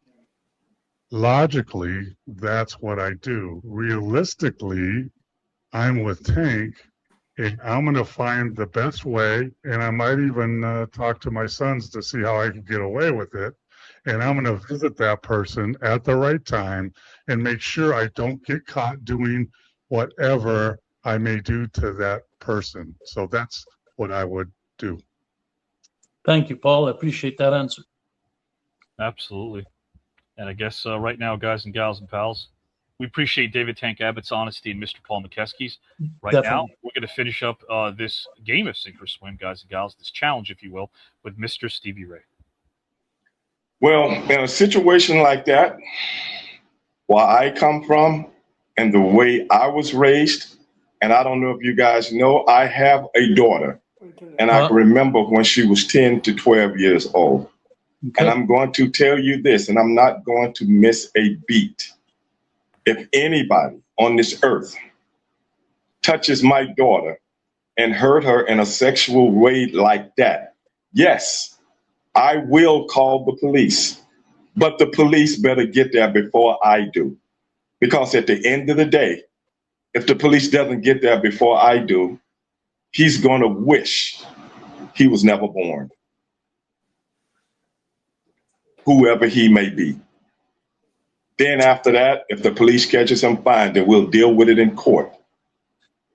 But me being a father, to protect my child, yes, I'm going to choke this punk until he defecates. If not, kill him. And Stevie, I'm thinking of this question. I was thinking of this question when that's if I get to him before the police. And I was thinking about that question too. If it was my case, if my daughter, what happened to my daughter, what would I do? And I think it depends a lot on the personality and the maturity of the person and the character. But I would find it very, very, very hard not to pay a visit if I knew where that person was, especially if it just happened and my daughter came home and she was physically abused and she was mentally abused and she was in a bad shape. I don't know if I would have had the self-control that you gentlemen had. That's just my opinion, my honest opinion. Right. Well, I want to do it in a way that she's not going to lose her dad, and I'm going to be there for her. And that's good. That's a really good. That's really good. I have two sons, but if I had a daughter, I heard a saying, the gentleman comes up to the door and asks your daughter, we're going on a date. And I just want to remind him that I have a gun and I have a shovel and I have a backyard. So don't do anything stupid. Oh my God. That's funny. It's quite the situation to be in. Interestingly enough, I want to bring this up here because of one of our viewers who's here every weekend with us, Allison, says these are important topics. Allison, I knew a friend named Allison. I can't say the word on YouTube because we know what YouTube does to us. It starts with an R, it ends with a D. It happens to a lot of women. And it happened to a friend of mine named Allison in high school. And I knew who the person was. And without thinking twice, and maybe that's being young or being youthful, pounded the person to oblivion. And I couldn't stop. I actually was the only time in my life where I felt like I couldn't stop. I didn't black out. I mean, I saw red, but I couldn't stop because I felt like it was the only out-of-body experience I've ever had. Because just violating somebody, regardless of who they are, a child, the elderly, your daughter, your son, a lady, are there, my question to all four of you is this, not only as men, as human beings, regardless of this topic, are there things worth fighting for as your first choice? Your only choice? Are there things in life worth fighting for without resorting to any other option whatsoever? I think, of course, there are. Okay. Yeah, as long as you don't get caught. I mean, it depends on what you're talking about. Things that are fighting, things that you fight for. Yeah. There are several things. I think we got to put that in a little bit more context. Well, okay, let's put that in more context. So this situation that Jacques thought up of, Right. And I love that he brought this up, such a challenging topic. I know that, you mentioned, hey, I'm going to call the authorities first, call them in to make sure that they get there first. If not, I will. No, I said I was going to call if they don't get there before I do. How would you know? I wouldn't. You wouldn't know. Because So how much time would you take before you reacted to that? Well, this is the thing. Because of the fact I've worked around the police department a whole lot coming up, because I used to own my own security company, and I know how slow that work, and I know how much credence they give to situations like this. These kind of things happen all the time in a big city like what I live in Houston, Texas. So it's not going to be first on the list like they do on CSI, some of these other television shows on television. Doesn't work like that. And chances are, if it all depends on if my daughter knows who this is, right, or a random person. And you know what I'm thinking? I'm also thinking of something too. Personally, I think after listening to you guys, I think that I would probably let the police handle it for like the Paul with the reason why he said, because you don't want your other kids to lose their parents in one way. However, however, Paul, let me finish. However, if they went to court and they got away with it, that would make me a different man. How about this? Is it fair to also say that we're answering this analytically? Like, in the heat of the moment, would we know unless we knew? Would we? That's what I was just about to say. You can't give critical thought to something like you're asking it right now if you haven't ever been in that position. Because critical thought doesn't kick in when your emotions is running all over the place. That's your kid. And if anybody on this show says they're going to out the window, right? Okay. I'm just saying, if anybody on this show that says I'm going to give critical thought to things like that in that moment, I don't think you're telling the truth and being forthcoming. How about this, though, Stevie? How about knowing yourself? You're right, and that's why I brought it up. I said, wait, maybe logic need not apply to this topic, but knowing yourself well at this age, at this juncture in your life, right? More likely than not. What do you that's in terms of what you would do? I want to bring David, please, David. I'm very patient. You can do something. You can do something to me 10 years ago, and I'll still get you. Sure. I understand that. Yeah. Sure. I understand that. And here's something to think about. Okay, I'm overanalyzing, but here's something to think about, right? We don't know if the question is there's facts and proof that it happened. Right. If there's not, and you get the wrong person, and then it's another scenario. So, that's another scenario, Paul. But let's say, but my question was based on the person. You know where the person is. You know it's them. You know it's them because the daughter recognized him. You know exactly that. That's what I was based on this question here. Really, I was thinking more. What I was thinking, what I wanted to go and get was your emotions, like your. In French, we say quelqu'un qui est prompt. That means I don't know if you say that in English. Someone that acts before thinking, like that reacts, like something like that happens, and you do something with regret, or you. But that's what I was trying to get out of you gentlemen tonight, to see which kind of character you guys had. Like I knew what I expected out of Tank. To be honest with you, I had an idea that Tank was gonna go in there and just clear up the whole planet Earth for his daughter. I really want to stress that I don't act off of emotion. Right. I'll take it in and I'll make plans. And there's people out there that decades ago wronged me that if I saw them today, I might just follow them. And David, was that always the case where you're able to sort of bottle things up sometimes and let them out whenever you felt like you could or would? Well, there's always the opportune time for everybody, you know. Yeah. I didn't expect that out of you, Tank. I didn't expect that. Duly noted check mark in my head and go, you're going to pay someday. I'm gonna do what I need to do, but I'm gonna do it in a way that I don't get caught. I see what you mean. Yeah. Guys, some comments here from our viewers before I bring in Mr. Kelly J. White and Giselle. I think this definitely affected everybody here.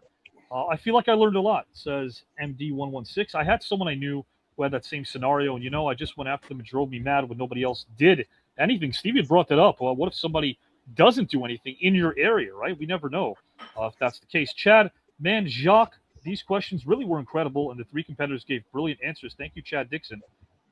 We have Bruce. These questions are the best. It makes people think about what they are and what they would do in certain situations. All I have to say to that question is I'm glad there are deserts and thick woods. Bruce definitely giving it some thought there. Yeah. Hey, there's a lot of holes in the deserts out here in Vegas.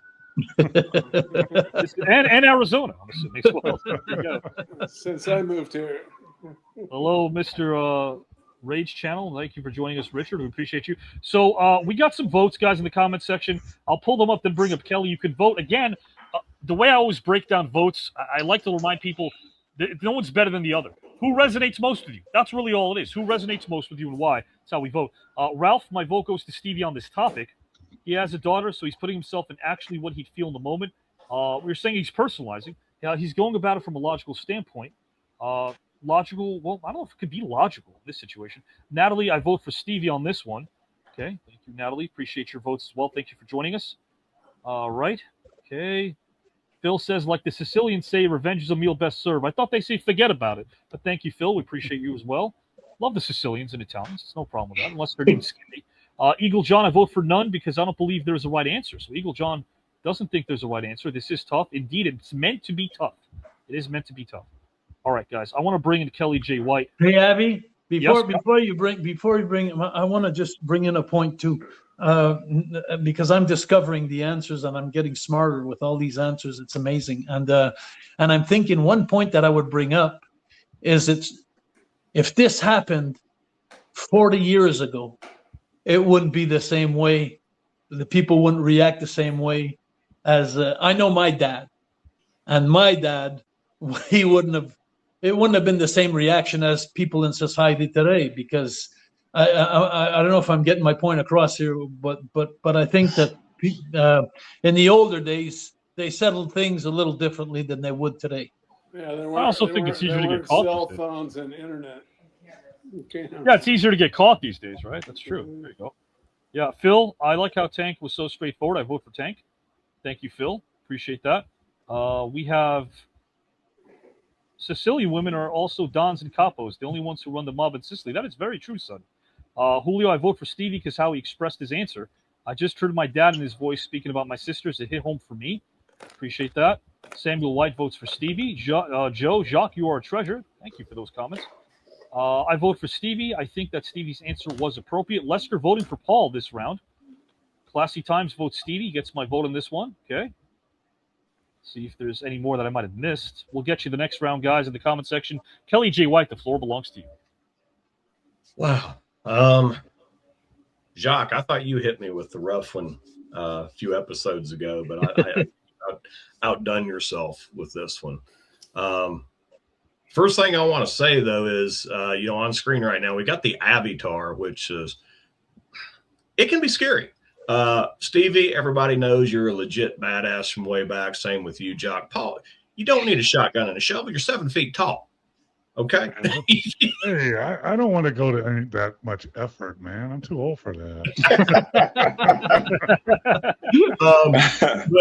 But Tank expressing how he would handle this with his patience, to me, makes him the scariest man on screen right now. I'm just saying that. That level of patience is frightening. This question, though, I'm the father of 2 daughters. Right now, one's 25, one is 17. And this is a father's fear because of the way our society is today. Anytime your child is out of your sight, you don't know what can happen. And I have literally personally had nightmares about this. Sure. And I know in those nightmares how I felt. I don't know if any of you have ever been in what is truly a blind rage. I have. And it changes who you are once you do that, regardless of what ends up or who ends up being broken. It's not a place you want to go back to, but I know the one thing that would put me back into it, and that's your question, Jacques. So I don't have a good answer. My answer would be, that's what it would do. It would do, and that's the way it would happen, even though the logical part of my mind knows that, yeah, I'll probably go to jail and my kids will be without their dad unless they come visit. And I think everybody gave the best answer they possibly could. I mean, Stevie Ray, you said you would call the cops. I question that just a smidge because I don't know your daughter, your demeanor, that you would have the capability to do it in that situation. I don't know. You know yourself. Tank, you're very patient. I get that. But man, in this situation, the emotion that hits you like a ton of frickin' brick. So on this topic, I have to go back to Paul because I think you brought it out in your answer, that war in yourself between doing the responsible thing, but knowing the emotions you're going to be feeling and what you would really do.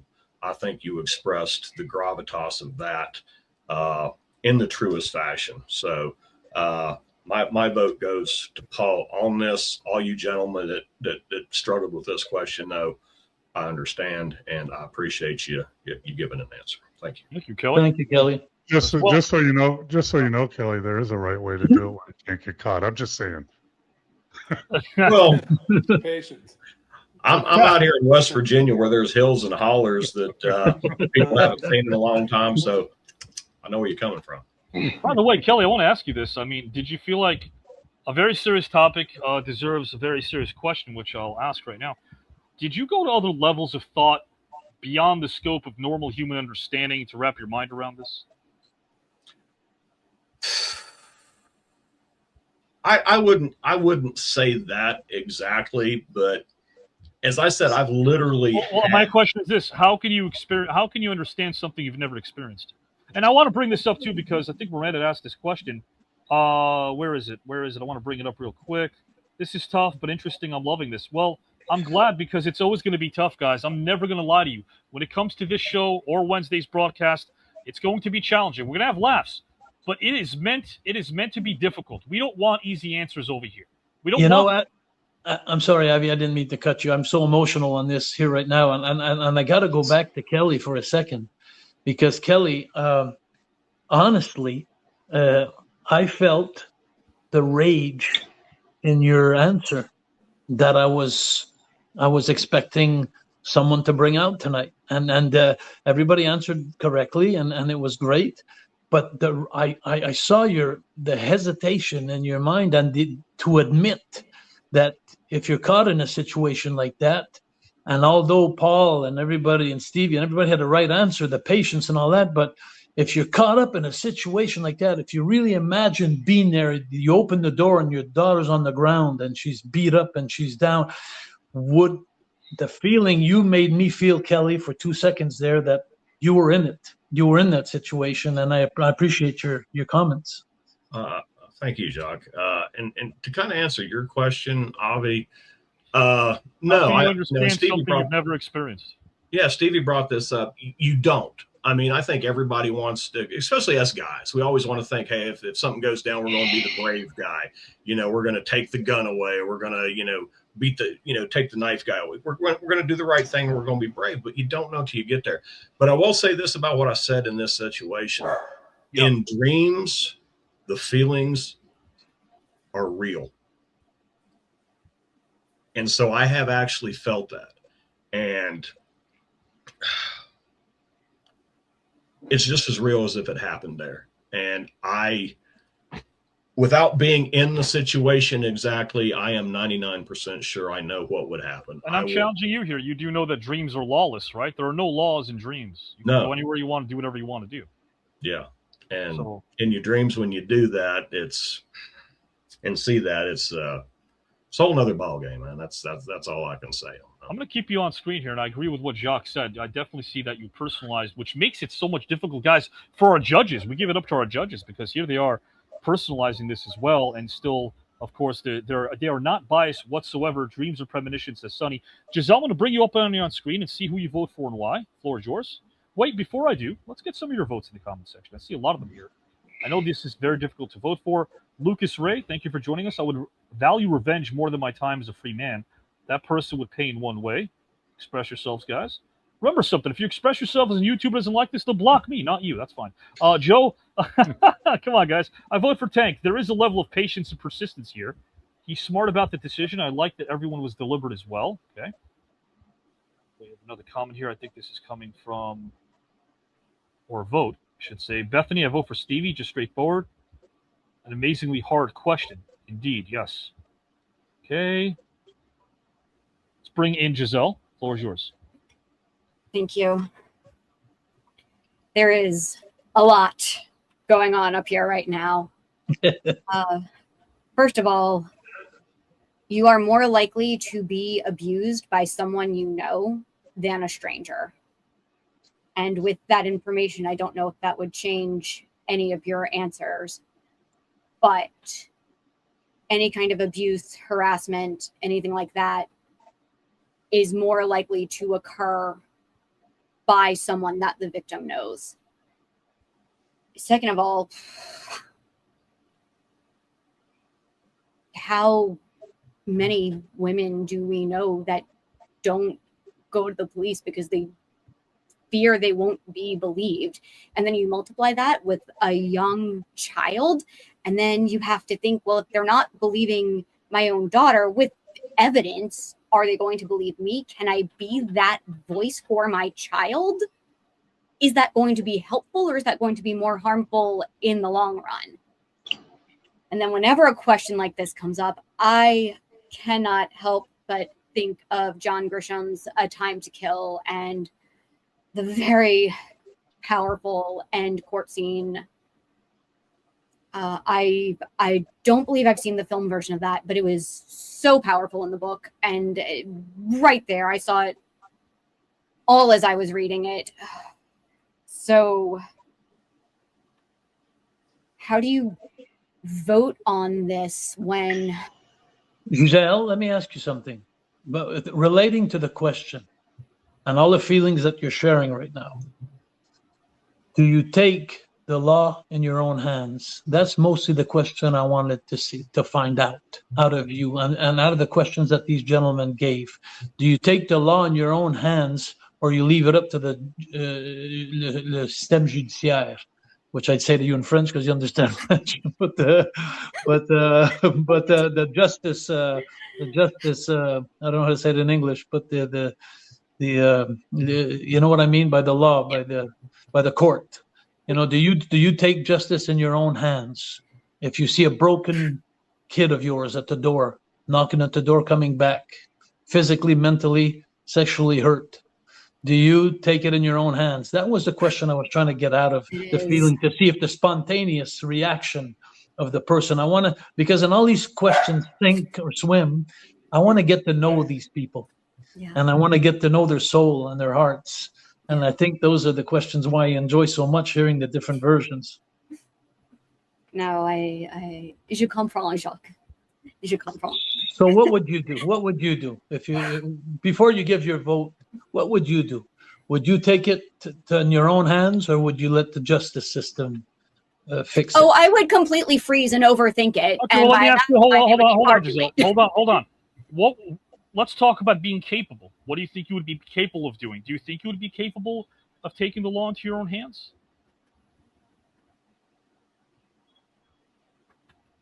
I think we're all capable of that at some point. Okay. But it's a question of, am I doing this for revenge? Am I doing this because it's vigilante justice and no one else is going to take care of it?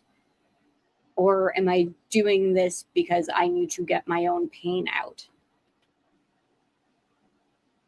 Which of the answers spoke to you the most?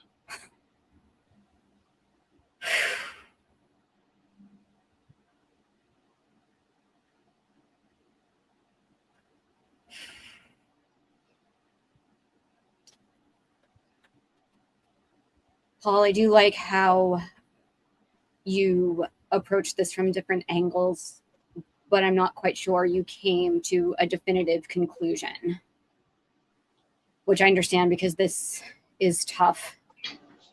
And I'm not sure I have one right now. Stevie Ray, I definitely like your instinct to go to the law first, but also having just enough of that distrust there and wanting to protect your daughter. Tank, straightforward and straight to it, take care of business. And I'm voting for Stevie Ray for this topic. Appreciate it, guys. I want our audience, give a round of applause to our judges, Kelly and Giselle, because they did a fantastic job as judges. Not an easy thing to do here, no doubt about that. Thank you. Without question. Safari, this one I'll vote for Paul. Eagle John, if you take justice in your own hands, you may end up in prison. Let the law handle and let justice be served to him through the court system. If it doesn't, he'll pay when he stands before God. You guys have a lot of different mixed opinions about this, and you should. Keep talking about it. Talk about this off air. You don't need us. Talk about this off air. Continue those conversations. We're not on air. That's what we want to accomplish. Have these conversations when you're not hooked up to some device. And keep having them. Hey, Giselle, can I ask you a question? Yes. Why do you think I didn't have a definitive answer? I think you're still wrestling with it in your mind. I think. Well, let's ask Paul. Logically, Hold on, Paul. Are you wrestling with it in your mind? No, I told you exactly what I would do. I would do what I have to do. I said logically, I need to go to the police. I have sons that are police, but realistically, I'm going to take care of it by the way I'm going to take care of it, but I'm going to do it in a way where I have the least chance of getting caught. So my daughter still has a father. That was my answer. And you don't think any of the logic would get in the way of what you would do realistically? That would completely take over. Not when my family is involved at all. No. And I got to admit, I was mostly surprised. My most surprising answer tonight was Tank, who said that he's got plenty of patience and he's gonna think and I'll tell you, I may dream about that tonight, Tank. I may be dream about you staying there and thinking instead of I'm so used to seeing you as a beast, and now it's like you're intellectual, you're smart, you're answering. You surprised me. You surprised me tonight. You really did. Jacques, I want you to know I just got a text from David Tank Abbott. He texted me here. He said, tell Jacques that I gave him a clue and a hint. For playing this game, I let him know that my style is waiting about 5 years before I hunt him down in Canada. Wait about 5 years. You forgot to read patience. And very patient, yeah. No doubt about that. We have our votes. They're in. Our votes are in right now, guys. And then we're going to have a quick conversation one-on-one with our gentlemen who are guests here. Jacques Rougeau, guys. Let's give it all for Jacques Rougeau with these questions. He gave this a ton of thought. A great host for our inaugural celebrity edition. Actually, the applause goes to you guys, because I really, it's so funny. When I approach these questions, it's almost like I approached them and I was waiting to hear the answers, the logic, and you brought it all to the table, which I appreciate it very, very much, and I'm gonna think clearer now by all the answers you gave me. I love that. 1.5 thousand here watching. Yes, guys. And finally, Stevie Ray, David Tank Abbott, and Paul Mokeski. Giving them props is an understatement because they did not know these topics when they got them. So here are the votes. I will read them out loud and let you know that there was a 4-point. Look at the margin of victory for Hey, Avi, before you go any further, Avi, I got one last thing I got to say. I'm a little disappointed in one thing. Okay. Yes, I'm disappointed tonight in one thing. What's that? Nobody sank. Everybody swam. And they said you can't swim in Nevada, and Arizona, and Houston, Texas. We're swimming places we never thought we could swim in these states. Guys, you all be speaking of states in a state of either utter disappointment or elation. I think it's the latter, not the former. We have one winner. 3 votes separate 1, 2, and 3. Guys and gals and pals. Ooh. The winner of the first ever celebrity edition of Sink or Swim, barely over Tank Abbott, is Stevie Ray, guys and gals, who won this one for the evening. Thank you. Celebrity edition of. So I finally beat Tank. I finally got you, Tank. Got you, dog. It was at 10 million. Hey, he's gonna have patience, and he's gonna get you though. No, I'll see him. I'll see him down at the bar. I'll see him at the bar somewhere. I see him. I think that's where me and Tank did most of our talking. Yes, sir. I think we all won tonight. Everybody won tonight. Absolutely. And you know what? I want to let our viewers know, Jacques, because you brought this up. There are a lot of hypotheticals. Who faces who in round 3?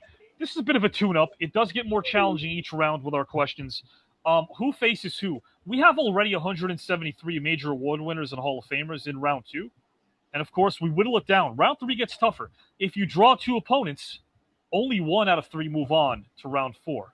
If you draw 4 opponents, only 25%, which means 1 out of 4 move on to round 4. It's the opposite of what we've seen in round 2, so it gets tougher. But what if we get a one-on-one matchup? What if we have a matchup featuring 2 of our participants on screen? What if? Time. 2 competitors came from different worlds.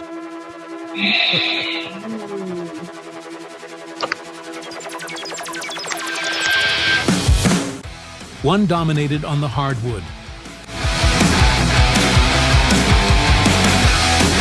The other made his name inside the cage.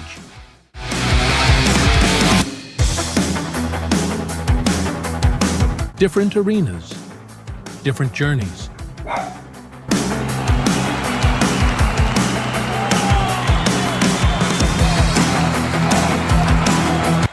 The same competitive fire. For years, they tested themselves against the very best.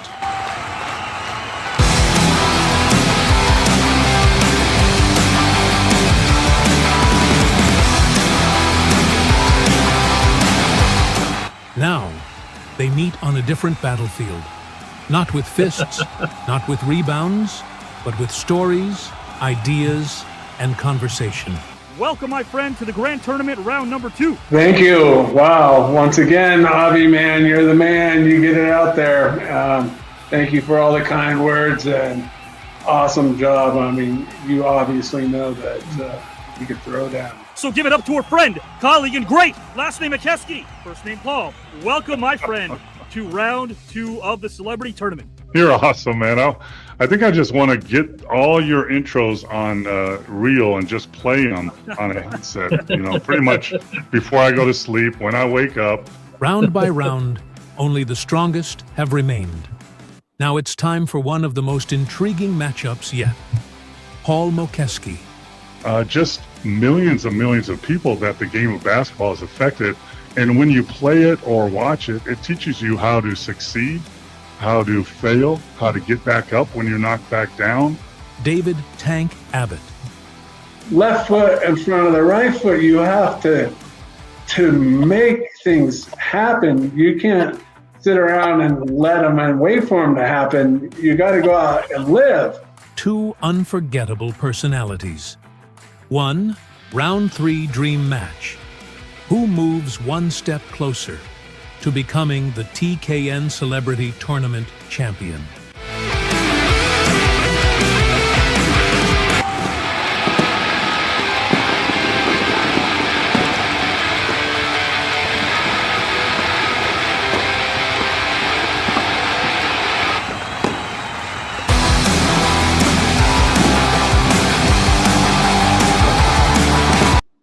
What about it, Paul? And what about it, Tank? Wow. Next to each other, too, right here on the upper right-hand panel. Paul, what if we face David Tank Abbott in round number 3 of this tournament, Paul? I'm gonna say, never afraid of Magic Johnson, never afraid of Larry Bird, never afraid of Michael Jordan. I'm a little afraid now of Tank. Yeah. Back in the old days. And David, of course, Dave, luck of the draw. This is a sport of the mind, of course, and I don't mind reminding everyone we're captivated by conversation. That's what we do. We move on to these rounds until one is left standing, of course. David, you met Paul Mokeski, maybe, I believe, in the team challenge, of course, more in depth tonight. Would you like to potentially face a Paul Mokeski in round number 3, David? Whatever they put in front of me. I'm down. Yeah, it doesn't matter. Doesn't matter. You always said that from day one. We're going to end up against each other sometime, so might as well get it done now. At some point in the tournament, yeah, you never know. Guys, David Tank Abbott, Paul Mokeski. Now, guys, I want to keep everyone on screen here. We have another dream scenario that I know you've been clamoring for. It could happen. It's hypothetical. But before we do that, David, I want to talk to you first regarding something that's been going on behind the scenes that you've been texting me and talking to me about. Of course, 3 books. You sent me them, the trilogy. I loved reading them. But you've also been working on a screenplay. And you asked me if I wouldn't mind reading. Of course, I wouldn't. I love the fact that you have such a passion for writing. Explain the process and what interests you in the process of screenwriting, David. Well, I don't know how it just evolved, and I started writing a book a long time ago in a bar. Needed something to do besides drink, and I wrote, and finally finished. It was over 900 pages. It was a novel. Wow. And of course, you just take that novel and turn it into a movie, right? that's how my ignorance manifesting itself. Right. And so I was like, yeah, well, that's easy. Just read the book and write a screenplay.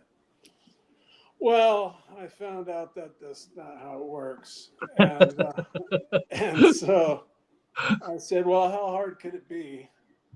And so I got some how-to books, checked them out, and started writing. And I figured out how hard it could be real quick.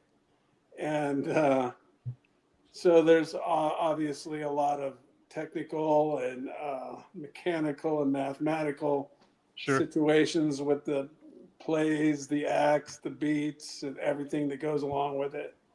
And it's been a learning process, and it's been fun to do. And I'm just about done with it. So I'm down to the final part where, you pick and choose and comb over it with a fine-tooth comb. And there's always something new popping up, but that's not going to stop me. I'm pretty sure, that screenplay is supposed to be a blueprint for a movie. Well, I'm pretty sure I've got the blueprint to the blueprint down.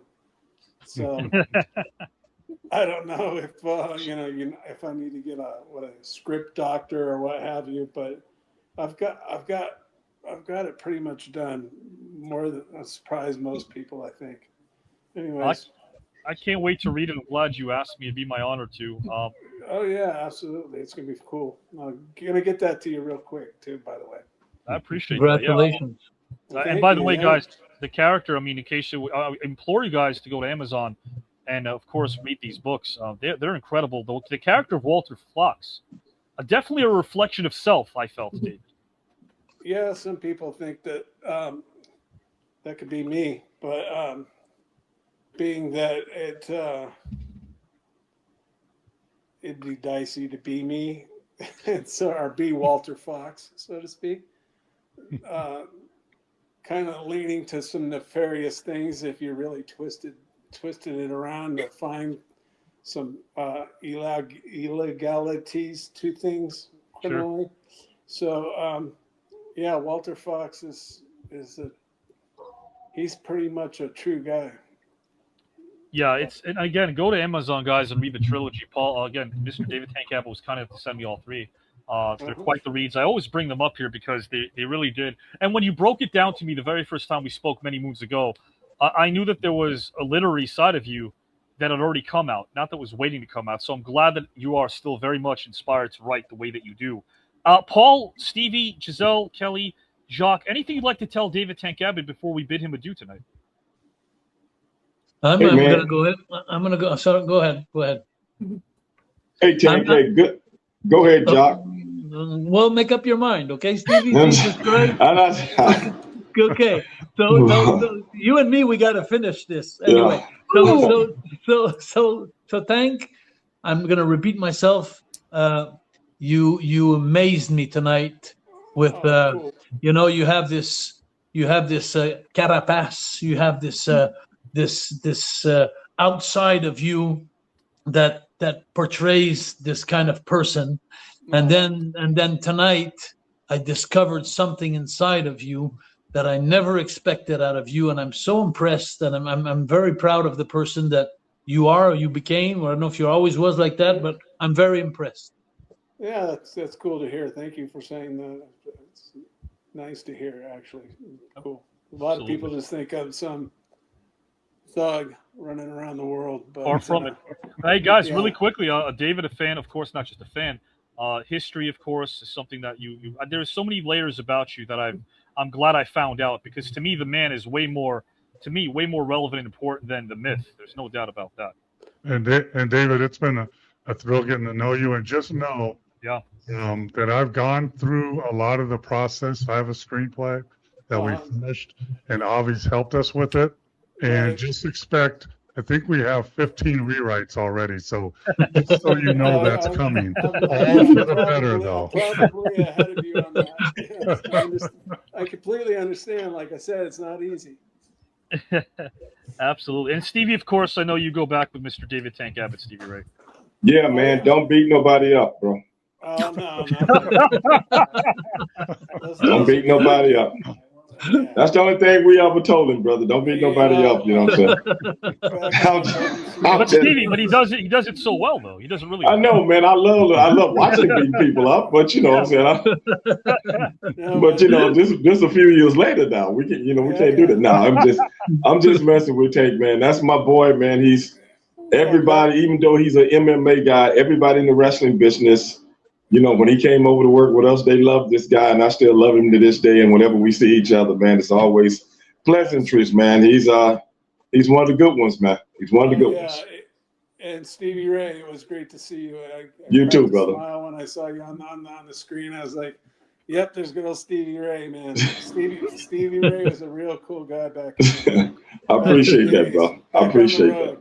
I appreciate it, man. Oh, it was my pleasure. And Tank, the last thing I want to read to you is from our viewer, Clay Huckard, who said, "This makes my day seeing Tank. I love playing him in, a game, UFC 6. My dad was a big fan of yours. My dad, God rest his soul, died in 06 and was a huge fan of yours, David Tank Abbott." So stuff right there. Wow, that's cool. Really, seriously. But it's also cool, also scary. It just so happened that July 14th was 31 years since I actually became Tank, and we all know I died and everything. So it's awesome to still be here. It's kind of. I'm glad you're here, man. I'm so glad you're here. Yeah. And I wanted to say that too.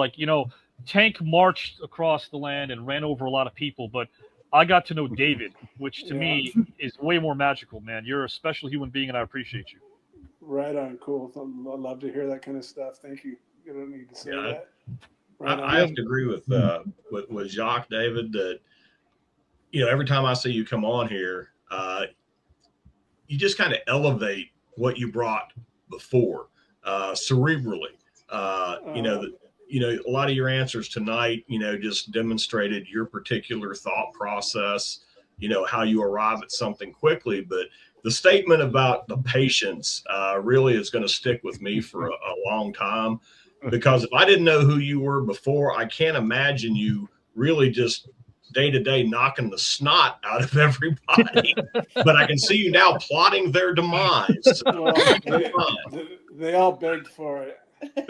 I think, Kelly, what you correct me if I'm wrong, just to add to that, what you're saying is we should be grateful that David Tank Abbott hasn't beaten us all of us up, right? I mean, essentially, right? There's a bit of Yeah, pretty much. Yeah, I think we all should just thank our lucky stars. We should. You guys we are should. all safe. You're all cool, so no worries. Well, my friend, you have a great evening, and I'll talk to you very soon. Thank you, Tank. Thank you. See you, Tank. David Tank Abbott, guys and gals. Jacques Rougeau, what a game of sink or swim. Paul Mokeski, I got to tell you, you brought this up. Quite the journey. First time Paul pitched to me, I wasn't taking on other projects to write, but the moment he broke it down, it didn't speak to me because it's about basketball. It didn't speak to me because it's a caper. It spoke to me because it spoke to Paul and his wife, Linda. It means so much to them.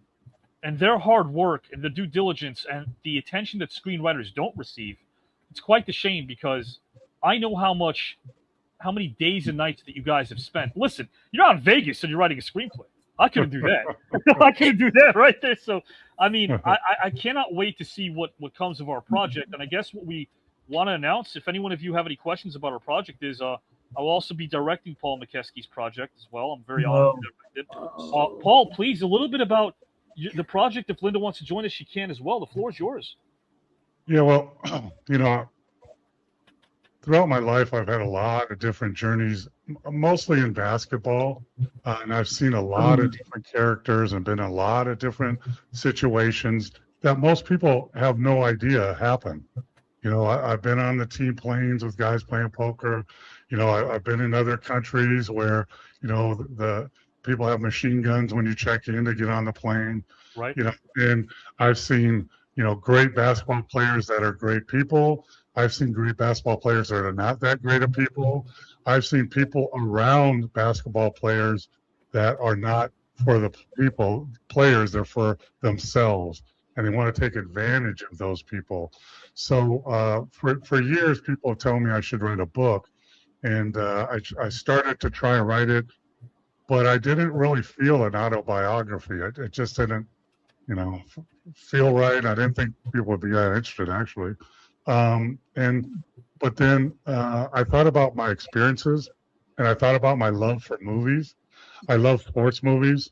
If anybody has my favorite sports movie is One-on-One with Robbie Benson, way back in the 70s. 77, yeah. If you haven't seen it, you should check it out. But there's more to it than that. It's about your journey in sports, but it's also the other things that happen behind closed doors that no one knows. I've been behind those closed doors. I've been in the locker room. I've been on the jets with the team. I've been in the draft room. I've been in the room with general managers and head coaches making decisions on players' lives. Do they make the team or not? I played overseas, and I kind of started I should share this or not, but I later in my career, when I was coaching in the NBA with the Dallas Mavericks, I just got the feel for the new NBA and how much money they make and how much jewelry they buy and how pretty much unprepared they are if something goes wrong. So I started the movie in a classic example of, a guy growing up in Compton, basketball player gets pushed around, but he's got all this talent and he works his way up and, finally makes it to the big league. And, the log line is a can't miss basketball prospect in the early 2000s struggles to live up to his potential. A raw, emotional, ultimately uplifting story about wasted talent, accountability, and the power of second chances. And it goes through his journey and what he has to go through to kind of get back and save his family, something we talked about today, from the bad guys, which are mafia, and the money he owes them. And there's a certain heist that he pulls off to get that money, and the way he goes through that process. And, I thought it was really interesting. Linda's been really a part of it. We love movies. It's kind of like a Blue Chips meets Ocean's 11 kind of thing. And just to give you a sign, the opening scene is you see a guy in a prison yard sitting on a picnic table. In the background, there's guys playing pickup ball. You hear the ball bouncing, guys yelling at each other. And an old prisoner comes and sits down next to him. And he looks at the young man and says, you used to be pretty good, didn't you? And he goes, yeah, I used to. And then his mind is like, how the F did I get here? And then we go back and show his story of how he got there. So I think it's good for everybody. Avi's really helped me with it. Like I said, we've had 15 rewrites. We've added things, taken out things. And Giselle's helped us with it also. Had some table reads. Kelly's helped us. And we're trying to take it to the next step because I love going to movies and being entertained. And I can't wait. My life is basketball, but it's basketball that a lot of people don't know. You don't know how much money's on that team playing. I do. I thought at one time I might try and go get it, but decided to write a screenplay instead. An inside view right there, right? Paul Mokeski and Jacques and Stevie. I know you guys are also film buffs. There's no doubt Kelly and Giselle are as well. Paul, again, it's an honor to be able to collaborate with you further. I can't wait to see where this project goes. I believe in it. I have since day one. And I do want to say this. There are no unsung heroes, but who you don't see on camera is Linda, who's also absolutely incredible to work with. What a great partner. I believe that Paul Mokeski and Linda, along with Jacques Rougeau and Natalie, are, to me, like the ideal couple because it seems like they're best friends first. And then, of course, there's other stuff which we're not going to get into at 10 o'clock at night here on a Saturday. But we know what happens between couples. But they are best friends. They lead with their friendship. That speaks to all of us. And, Paul, I know you speak to everyone here on screen. So starting with Stevie or Jacques, anything you'd like to tell Paul Mokeski before we bid him adieu and say goodnight? Go ahead, Jacques. Go ahead, Jacques. Go ahead, Stevie. It's your turn. Go ahead, Stevie. I didn't want to talk over you like last time. I don't want you to start screaming at me like Rick Martel in French. Yeah, okay. Go ahead. Go ahead, Stevie. Go ahead, please. Jacques and Stevie here, guys and gals. Oh, no. Hey, man. Paul, didn't you play in Houston at one time? Didn't we talk about that? Yeah. My rookie year behind Moses Malone. God rest his soul. Yep. Yeah, but you know that was my boy, right? He's unbelievable. Oh, man, that was my boy, man. Avi knows that. Yes, he was Avi knows. MVP of the league. He was MVP of the league. He taught me everything. He took me under his wing. I didn't know how to tip at a hotel. I didn't know how to do a restaurant. He taught me all that stuff. Stevie, do you know? I want to ask you this. I don't know if Stevie knows this. Paul, did Moses Malone sometimes get bored because he was such a great offensive rebounder? It almost seems like he missed on purpose just to grab his own offensive rebounds and finally put it in. He would not admit it, but I saw it happen myself. I knew it.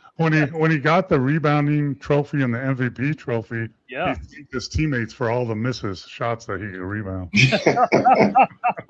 I mean, what a dude, man. What a dude. But I was just saying, man. Yeah. I remember those days, man. Those were some good days here in Houston, brother. And I think, what did Moses get MVP? Like 3 times? Yeah. Right? Yeah. 3 times. Is that crazy? But me and Moses used to, we were bikers together, man. You know what I'm saying? He was a biker. Used to like to ride bikes, and I've been a biker since I was 15 years old. So that's how we kind of met, and we stayed friends. A lot of people think we met because of wrestling and basketball, but it wasn't, man. We met at a gas station. Wow. Hey, man, aren't you Moses Malone? Yeah. That was how it started, man. A good dude. But hey, man, in all your endeavors, just like myself, man, it's one thing when you play something. There's another thing when you put your feet in the cold water on the side of the pool where the kids are. And then slowly but surely, you walk in the deep end, man. And I think that's what you're doing right now. We're doing this movie, brother. And hey, I hope it all works out for you because I'm kind of in a similar situation. So I can't wait for it to work out for you. Appreciate it, man. No problem. I just want to say, you know, I have some qualities in life, and I have some the opposite of qualities. And one of my faults in life is I always had preconceived opinions on people, and I look at someone and I judge them by. When I was young, I always judged a book by its cover, and the more I'm reading about you, Paul, every time I I meet you and I see you and I see this big, tall giant on the course, and then I see that it's your body is so small compared to your heart, and I'm really appreciating you as a person, and I can't wait to see your movie or to read your script. There, it's going to be the way you explain things. I really relate to it. I do a lot of empathy when you speak, and so it's nice to be on screen with you, whichever way it is. It's always nice to be on with you. I appreciate you, man. Love that. Giselle, Kelly? I think a lot of people who haven't seen the Celebrity Team Challenge may be very surprised at you at your appearances in the tournament, but I know. You also took out John Anderson in the Celebrity. Yeah, I know. Oh, I know. You're multifaceted. We have the pleasure of learning more and more about you every time you're on here, and you are going to be a force in round 3, and I expect beyond. Appreciate it. Mr. Kelly G. White, your friend and teammate in the Celebrity Team Challenge, Paul Mokeski. Exactly, Paul. Always good to see you, man. I hope Hunter's doing good. I got, I joined the Granddad Club, and man, it's amazing stuff. It really is. So I know where you're coming from there. No, you're. As I said when I met you, There's Hunter right there. Oh, there he is. There he is. Okay. I think you guys have the same haircut, don't you? Yeah, we do.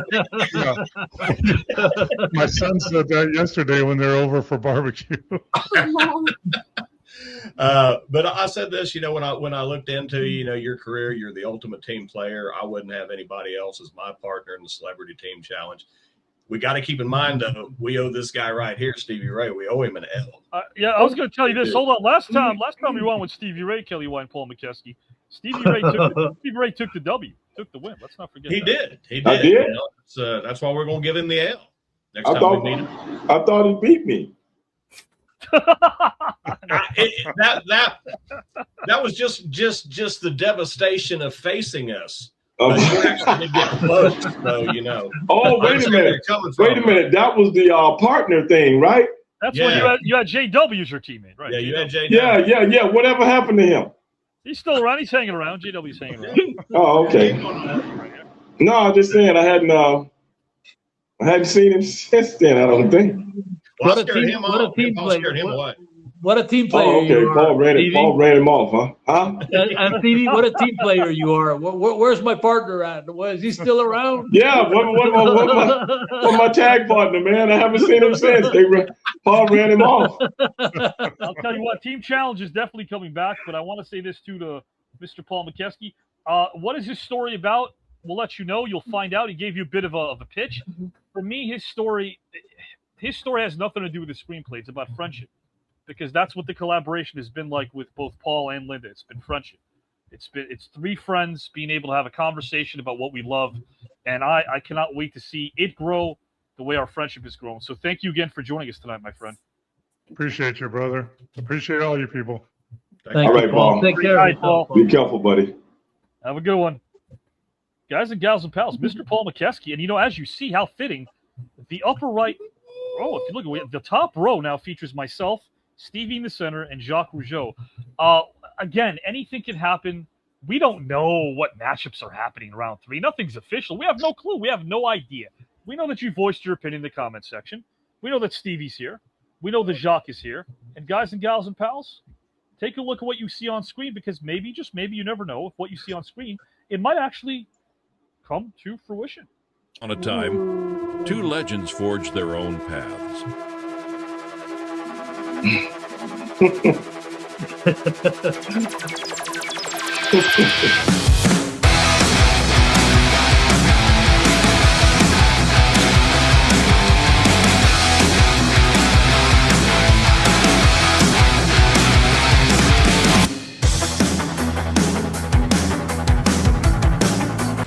One built on power, one built on precision.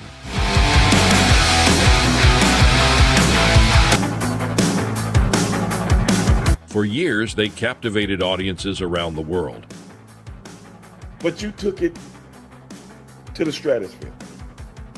That I commend you. It was Malcolm McDowell who was chasing Jack the Ripper in England, whereas Jack the Ripper had got in a time machine and came to the present. So Malcolm McDowell, who hasn't tested the machine, had to get in the machine and come to the present. So I would like to play Malcolm McDowell chasing Jack the Ripper in the present times in the United States of America.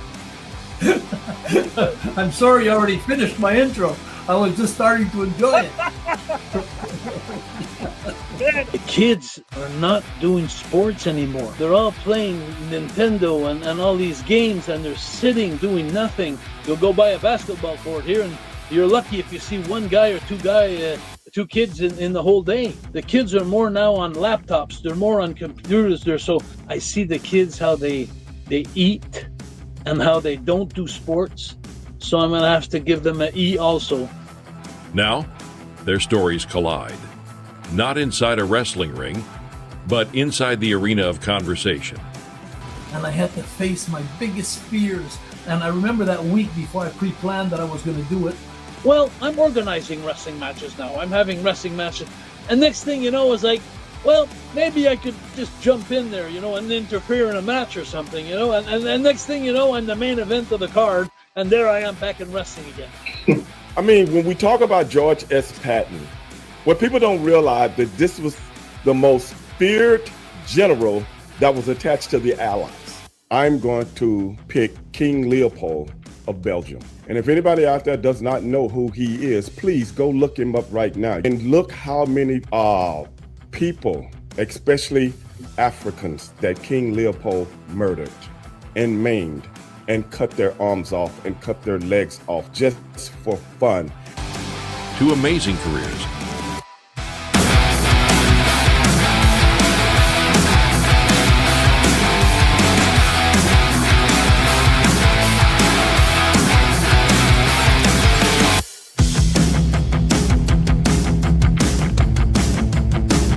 One unforgettable round 3 match. Stevie Ray. Jacques Rougeau. A dream match, years in the making.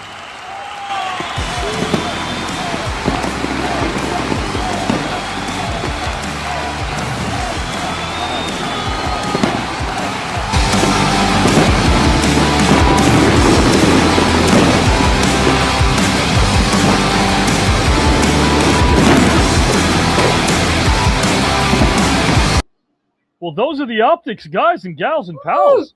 Stevie Ray, this is I can't believe you didn't get some footage of us in the ring together. Oh. Well, I'll tell you what, I want to make sure that our fans are going to look forward to other hype videos. We don't know if this is going to happen. The viewers have spoken, Stevie, but how about this, Stevie?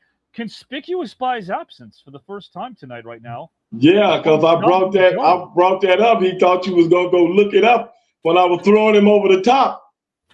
He was, and he's not. Jacques isn't with us right now, Stevie. Where is he? I mean, he's not here. He's not on the broadcast. Oh, okay. He must thought the footage was coming. That's okay. We'll get it next time. He caught some of the footage, but before we delve into some stuff, I want to ask you real quick, my friend. What's that? We talk all the time, marathon conversations. Our fans want to know. They've been really dying to know, Stevie. About what? Kelly wants to know. Giselle wants to know. What? They want to know what would be that first reaction upon finding out that this man, Jacques Rougeau, who just signed back in, would be your 3rd round opponent in the TKN Celebrity Tournament. What would be my reaction? Yes, upon finding out that you'd be facing Jacques Rougeau in round 3 of this tournament, Stevie. There's the nonverbal. There's the nonverbal. Don't sing it, bring it. Oh! Don't sing it, bring it, Jacques Rougeau. Can you guys hear me? We can hear you well. Jacques, what would be your reaction upon finding out that you would be facing Stevie Ray in round 3 of the Celebrity Tournament? Well, let's put it this way. So much respect for that man. He's one of Don't lie. He was one of the most brilliant participants on the show. Yes. However, I already beat him once. I knew he was going to say that. I knew he was going to say that. You know what I'm saying? So in essence, if it goes down, okay, I want a rematch. Oh, you know what? Let me tell you something, Stevie. The more, it's so funny because we shared the dressing room together. We shared the ring together, and but every time now I get to encounter a meeting with you and something, I'm growing fonder and fonder of you. And so I gotta be honest with you. You used to be my opponent, and now I'm almost wishing you were my partner. But yeah, me and Carl Willett. Yeah.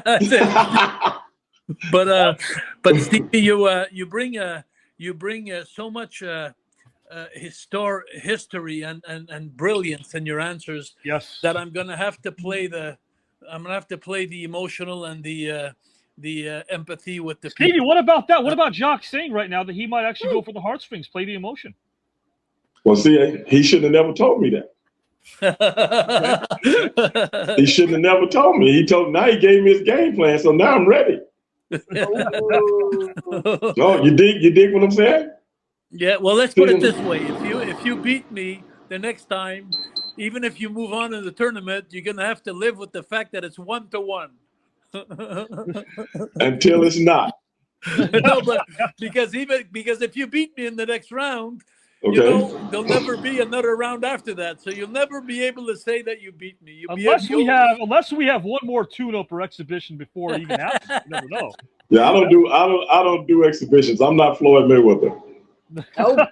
Well, you know what, guys? We have to do something on the record. Stevie, I'm like Pacquiao. Stevie, let me tell you something. You did really well tonight. Hey, I appreciate that, Jacques. In StarCast in Las Vegas in 2019, May of 2019, and I got my stuff prepared. I'm ready to go. Everyone's got their stuff. Everyone's on the show. Everyone's doing this. Ernest Miller and Eric Bischoff. Everyone's all there prepared. Sonny Ono. This gentleman, let's just call him Mark. We'll call him Mark because that's what he was. He was a Mark. So Mark is part of the broadcast, someone who, of course, has announcing experience, worked for WCW. Every single person in about only 1 hour was greeted by Stevie as he broke the entire show he put together down with such painstaking detail that you couldn't forget what your marks were. You knew what you were hitting and when you were hitting it. And I watched all these pros doing their thing on stage, except for this one gentleman named Mark, who decided, as they say in wrestling, to go to business for himself, to do whatever he wanted. And the moment that he thought he looked up and got Stevie's approval, Stevie slowly rose. And here's the thing: I say slowly because I don't think he ever stood upright because this guy's 6'13". I mean, Stevie kept rising. Stevie kept rising. That's how tall he is in person. And man, he looked at this guy, Mark, and Mark with the Hawaiian shirt that he had and the flip flops. And you mentioned his rotundness. I never saw something move so fast like a blur. Because this dude jetted out of there. I mean, you want to talk about sink or swim? This guy was out of there in no time. But your ability to be able to retain all of these facts from your life, I love that about you. Well, guys, Jacques and Stevie Ray again. Kelly, Giselle, quickly, some thoughts for Stevie Ray before we bid him adieu. Yeah, Stevie. I mean, you're a friend of the network, friend of the show, friend of Avi, and it's always great to have you on. I try to catch your broadcasts when I can. Okay. I enjoy what I see of that. And I guess the big thing is I just appreciate you're straight up, man. You're straight up. I know when you say it, you mean it. And if you mean it, you say it, so that's props to me, man. I appreciate that, bro. I appreciate that. Giselle, you had the fortune, of course, of breaking bread with Stevie Ray last summer at a steakhouse in New Jersey that Stevie said was better than one in Texas. How about that? 10 times better. Whoa. There you go. That is high praise. The place in Houston was more elegant, but straight up garbage when it came to the food. Oh. I told you I got you. And then ripped me. My daughter was taking me out for my birthday with a female friend of mine. I had to tell my daughter, I'm going to pay for most of the food. Because you didn't deserve this. I got ripped off. Well, Giselle, that was the first time you missed Mr. Stevie Ray, if you recall. It was, and it's a very treasured memory, and it seems like it just happened yesterday. Don't it? Doesn't it? It really does. Don't it? So honored I got to be physically in your presence and meet you and have that dinner with you and Avi and Miranda, and it was such a lovely night. And I know any Saturday night where we've got the scholar and the professor here, it's been a good night. So here's to more TKN Saturday nights. Most definitely. Stevie Ray, the scholar, and with Avi Klein, the professor. Thank you. Thank you very much. I want to say this Thank to you. you very much. The way he treated, and we saw this, and Jacques, you do this all the time as well. Oh, yeah.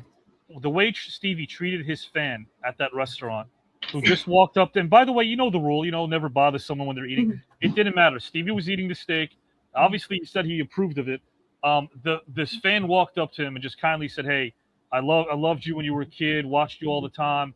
It means a lot to me to see you. Would you mind taking a photo?" Without hesitating, Stevie put that fork down, stood right up, said, "Absolutely, man." Put his hand around the guy's shoulder, smiled, did that a couple of times that evening. That says a lot about, that's all you need to know about Mr. Stevie Ray. Class personified. With nothing without the fans. Isn't that right, Jacques? You ain't lying. And Stevie Ray, I'm not surprised at all. You always were nice to me, and the same thing to me, and always gave me the time when I wanted to speak with you. And I see a lot of myself in you. We're dedicated to our business and to our fans and to our body and to our mind and soul. Right. And we are transparent. And I think that the people like that because there's no gray zone with us. Hey, brother, I couldn't have said it better myself, man. That is the way you should live, man. It's the way you should live, bro. And that's I'll never forget where you come from, man. And that's why I'm gonna beat you when we meet. Is that why you're gonna beat me? Is that why? Are you sure about that? Jacques, you played your hand, man. To be continued. You played your hand. Now I'm gonna eat you like collard greens, bro. I'm gonna go down fighting. Yeah, I'm gonna eat you like collard greens now. You can't tag out the car roulette. And guys, I'll tell you this. He didn't ask me to say this, but every Tuesday night, I want you to check out Straight Shooting with Stevie Ray on YouTube. I had the fortune of being on the show, of course. Yes. This past Tuesday, the great Tracy Murray. Yes. A lot of great guests, a lot of great conversations. Mr. Producer, where is he going to be every Tuesday? We don't know. But Stevie, man, Mr. Producer's on a mission, man. He might make it back. He might not. He might not. This coming Tuesday, Stevie, he goes live. That's always how he will thrive. And, again, here's to 9 years of friendship, 9 more, and none beyond that, man. I appreciate you a ton, my friend. No problem, brother. No problem. Appreciate everybody. Appreciate everybody tonight, man. Hey, this was a great deal. Matter of fact, I'm going to give a compliment to Jacques. Yes. Before I go, which is really excruciating for me to do right now, but I'm going to do it. You did well tonight, man. I love the questions, Brian. Keep up the good work. Thank you so much, Stevie. I was a little skeptic, afraid, and nervous, but you guys, everybody, the judges, everybody, the participants made it. I think I made it interesting. I'll get some feedback from Abby tomorrow. But yeah, I already know what Abby's going to say. Oh, but I'm happy. I already know what Abby's going to say. What's that, Stevie? He's going to say that. That's it, brother. No more hosting for you. But that's okay, man. You had one good night. Don't worry about it. You had one good night. It's all good, man. It's all good, man. You know what I'm saying? We done all been there. We're pro wrestlers, man. We done been there, brother. Come on. That's it. Oh, man. Stevie, my friend, I will talk to you soon. All right, brother. Night, my friend. Everybody have a good one, man. I'm out. Peace. All right, bro. Good night. Mr. Stevie Ray, guys and gals, class personified. Wow. Man, I love the guy. He's definitely my big brother. And, Jacques, over these last couple of years, man, I can say the same thing about you. We had a fantastic time. It just so happened that on my birthday this last year, man, Jacques Rougeau was in town, and I got to meet Jacques and Natalie. Giselle, you got a chance to meet Jacques and Natalie as well. We had a conversation that, to me, it felt like 30 minutes, and I looked at the watch. I was like, wow, like an hour and a half went by or something. It was incredible to be able to finally break bread with you. And you know, the best compliment I have for Jacques, this isn't the best compliment. You're exactly the same in person as you are on screen. You know what? I've been told that a few times, but anyway, I wanted to say something about Kelly. Kelly, you know, I like I said earlier in the show, you know, I sometimes I judge people without knowing them. Just look at a book and I judge them, and you've impressed me so much, so much. You made my first sink and swim a success, and this one here, you brought it to a depth where nobody of the participants brought it tonight. You brought it a notch deeper, and which made the show credible. And so I want to thank you. I'm really impressed by you, honestly, Kelly. The more and more I get to know you, I'm impressed. And for you, Giselle, you know, je t'aime, Giselle. You know, and Javi, you know, thank you so much for giving me this opportunity to be the host of this little sink and swim. I was so nervous, to be honest with you, but I honestly think if I'm going to go to bed tonight and I'm going to feel good about myself. I think that people enjoyed themselves. I think that we made some. I was afraid that the answers would be too short and too quick and too boring, and but I think that everybody and I learned from it. You know, like I put these questions out, and after everybody told their piece, I kind of put it together like I'm going to go to bed smarter tonight. Like, and then I think the last word people will ever associate with you is boring. You're definitely not boring. No. There's no doubt about that. No. And I want to let everyone know, you know, everyone should know this, including our suits who watch the show. And by the way, guys, this program tonight is going to be re-uploaded tomorrow at Sunday night, 9 p.m. Eastern time. Our suits and ties will be watching as well. And I want to bring this up to them. You take the time on Sunday morning. I wake up early, so do you. You give me your feedback. Give me your feedback regarding every single broadcast we've had and what your thoughts are. It means a lot to me. Take your advice. Love our conversations. And I do love the brotherhood and friendship we've developed. And I love what you said about Kelly and Giselle. The more you get to know our other hosts, you know, we have Pete and Joe and Justin. I'm going to bring them up right now, actually. Hauser, Miranda. I love the love you give our hosts who work hard at this every day. I love that you acknowledge them the way that you do, because sometimes, guys and gals and pals, you may not see them every Saturday, but they're there every single day. The Kelly Whites, the Giselles, the Petes, let me bring them in now, the Joes, the Justins. Hey, Pete, hi, Joe, Justin. Good evening, Jacques. How's it going? Yes, you're. Appreciate all of you guys, yeah. And what a great job you guys are doing. What a team you got at TKN. It's amazing, and you should be very proud of what you've accomplished, all of you together. Thank you. Thank you. Thank you for that. Guys, anything you guys So would on like that, to know? I'm going to say. No. You're gonna have to hear.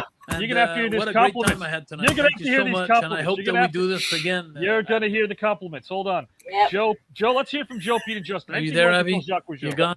Yes, you're pretending to not hear me. So I told you I was boring. Yeah. But anyway, Jacques. No. But You're anyway, never boring. give the and- message to Abby and tell them that I really appreciate the tonight, and I like this game. I personally, Guys, I like talk this to game Jacques a so lot. he can hear you. Say anything I you want get to to say to Jacques. I get to Jacques, know you're the people in a fantastic. different angle Yo, and intellectual and historical, and I like the emotion. The emotion kind of people. I like the fact that the contestants don't know the questions too. So not like every Saturday night where they have the questions 4 or 5 days ahead of time, where they could Google it and be smart and look smart. Well, Jacques, everything you do I like means the something, questions so. when they're spontaneous. And they Everything put you them do on the means spot, and that's why I think the greatest title of this show is Sink or Swim. Sink or swim, yes. Because you know, if you answer the wrong question the wrong way, you're gonna sink, my man. Jacques, everything you say means something. You mean something to all of us, my friend. I hope you have a great rest of the evening, my friend. All right. Appreciate you guys man. hear me? Good night, Yes. Jack. Okay. I can hear you. Good night. Good We night. appreciate Good you. night. Good night, Thanks. man. Thank you, Au Jacques. revoir. Good one. Good one. Oh, what an evening it's been, guys. Hey, look, guys, we are live. I'll tell you this much for about 20 minutes. I mean, God almighty. Well, this is Stevie what- didn't know we were live, so. Well, I don't know if you guys can hear me. Can you guys hear me? I hear you. Yes. Yeah. I want to say this. I don't know. I'll tell you this. If Jacques actually heard me, he is the greatest storyteller in the world. I mean, to just go through that whole bit, pretending to not hear what I was saying, that would be great. I wouldn't put it past Jacques as well. But I do want to say this. If round 3 is going to be this hard-hitting, I can't begin to tell you the text messages already from our participants, and you heard them on air. they're all gearing up for the third round. Tank has always maintained, hey, whoever I face, it won't matter. He's always said that. He's consistent. He says, bring him on. He said that. Paul Mokeski, I think Paul, I know some of the people he'd like to see. And, of course, Jacques and Stevie. Jacques has been clamoring for this dream match. Stevie Ray, of course, you saw them go at it. That's organic. There are no notes. There are no rehearsals for this. No. These two want to face each other. I think it might happen, but we also know Rick Mahorn's called out Stevie Ray. Sonny Ono is called out Stevie Ray. Mark Henry might be calling out Stevie Ray from what I heard. I wonder why that is.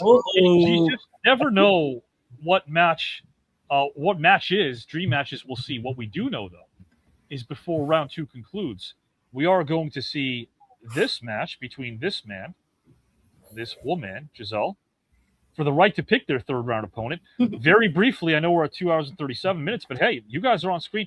Anything you would like to tell each other, Pete and Giselle? Yeah, I mean, I guess I'll start, Giselle. I'll give you your props. You won 10 in a row, or was it 11? Was it 11? But I'm glad you're getting the practice and getting the rust off. So when we finally have our exhibition match, you're prepared. You don't have to make up stories anymore of actually beating me. In two matches, you said you've beaten me in the past, but there's no video, there's nothing. But kudos to you for winning those matches. I'm glad. I want you to be prepared. I don't want any excuses for when I beat you, and I get to choose my third round opponent. I'm always prepared. I've always been prepared. Okay, guys, that's Pete and, of course, Giselle. Guys, for the right to pick their third round opponent, that's going to be one matchup of 7 different broadcasts we have during the season 2 finale. Not a match, but definitely a conversation that a lot of people are interested in seeing is Kelly J. White and Buff Bagwell. Kelly, you got any quick comments before we close out the show to Mr. Bagwell? The floor is yours. I do. Buff, you've been kind of quiet of late, which is unlike you. But I know as soon as the wind shifts, as soon as you know that there's a seat you can sit down on and a mic you can look at, you're going to start this. So you and I, we're gonna have our sit down, and I think there's going to be a lot less of this from you. That's what I'm saying. Kelly J. White waiting for the sit down. Joe, I have to bring this up to all our viewers. And by the way, guys who are hanging around, thank you. Clay, Sal, and of course, Julio, Janaea, Cezone is here. Natural Nails Inc., thank you for joining us. Thank you for being here as well. All of you here. I want to say this. If you watched Wednesday's broadcast of the Black Box, I will address it briefly due to time constraints. I had to sit out the second half because I was appalled at what I saw, but I also felt something I haven't felt in years, which I might delve into this Wednesday. And I think you guys know that Wednesday night is a big show. The outro, I might only play the second half of the outro tonight to let you know what we have in store for you Wednesday. Yeah. I might let you know that because we have quite the triple bill for you. That's all I'll say. But I will tell you this. If you've watched Wednesday night, you know that strange things happen. Watch Wednesday night because even I don't know what will happen. And I think we noticed that this past Wednesday night. I didn't know. I want to know if Joe knows what happened to Hauser. He claims he doesn't.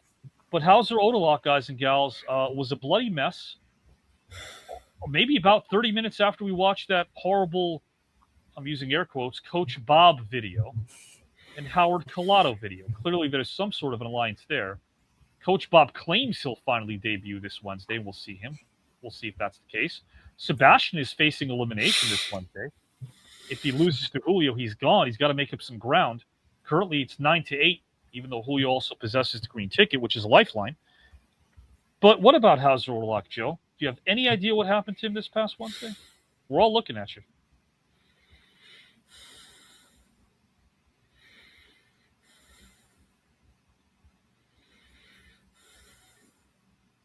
That's what I thought. That's what I thought. Keeping it close, huh? All right, guys. We have another matchup coming up at the end of season 2, round number 2, between this man Justin and Miranda, who's here on screen as well. Anything you guys want to say very briefly to one another? Feel free. Get ready for the storm that's coming. It's going to drown you. Justin, I know exactly what you have done. This all leads to you, and you need to go. You have Guys, no clue. gals and pals, on that note, before we go, it is time for outro.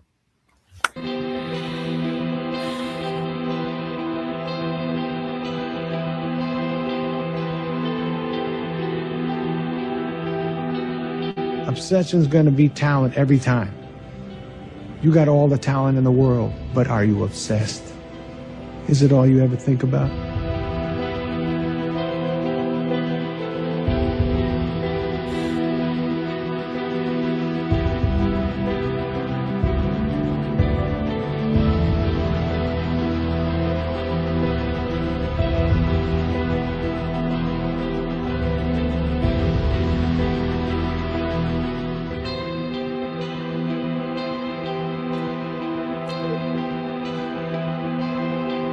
Oh yeah, I have a re-release of my album Tales with Interscope Vinyl Collective. It's a subscription through Interscope, through UMG, Universal Music Group, and my fans have been asking me for a release of this album Tales forever, and we finally have it coming out in March. It's a double album, super cool.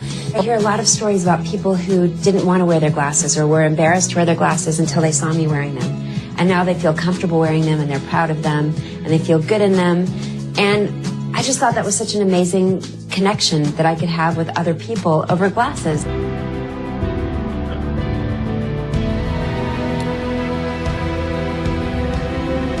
When you correct a wise man, he becomes wiser.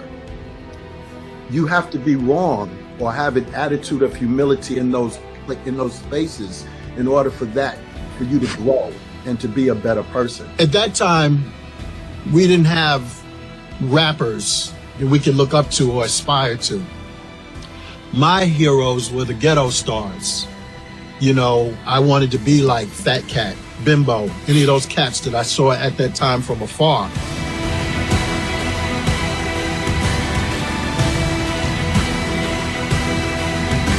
It was expectation, and it was very public to be a Hemingway, obviously.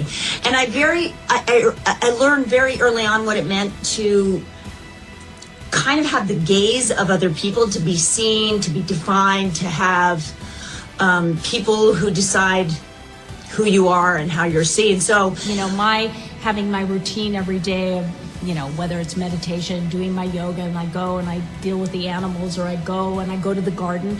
These things sound menial to those of us that live in the, quote unquote, real world.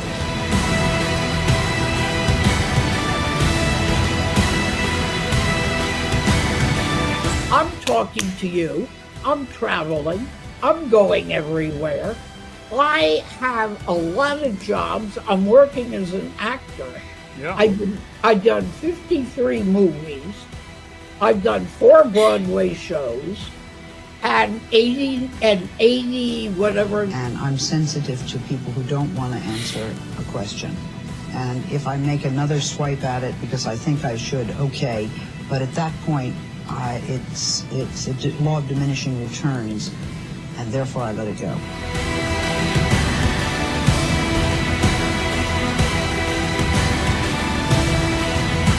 And they found a point down there.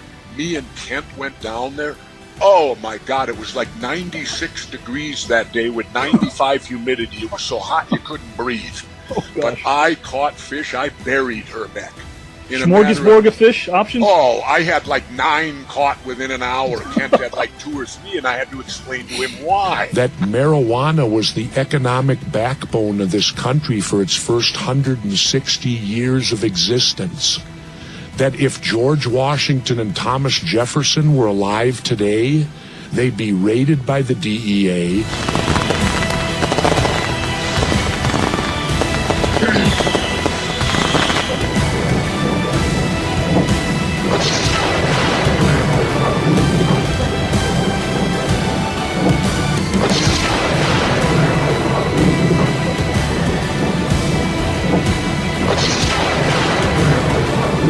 A huge night, guys, this Wednesday, a special edition.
comments.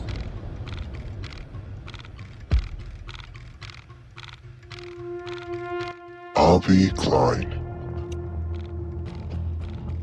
Who would have thought? 1 week away from my TKN debut. How exciting. I wonder if I'll be playing some fun game like I'd Pay, or answering some philosophical question about a historical figure. Probably not. But when I do arrive next Wednesday, after months and months of anticipation, I promise you that your life will never be the same again.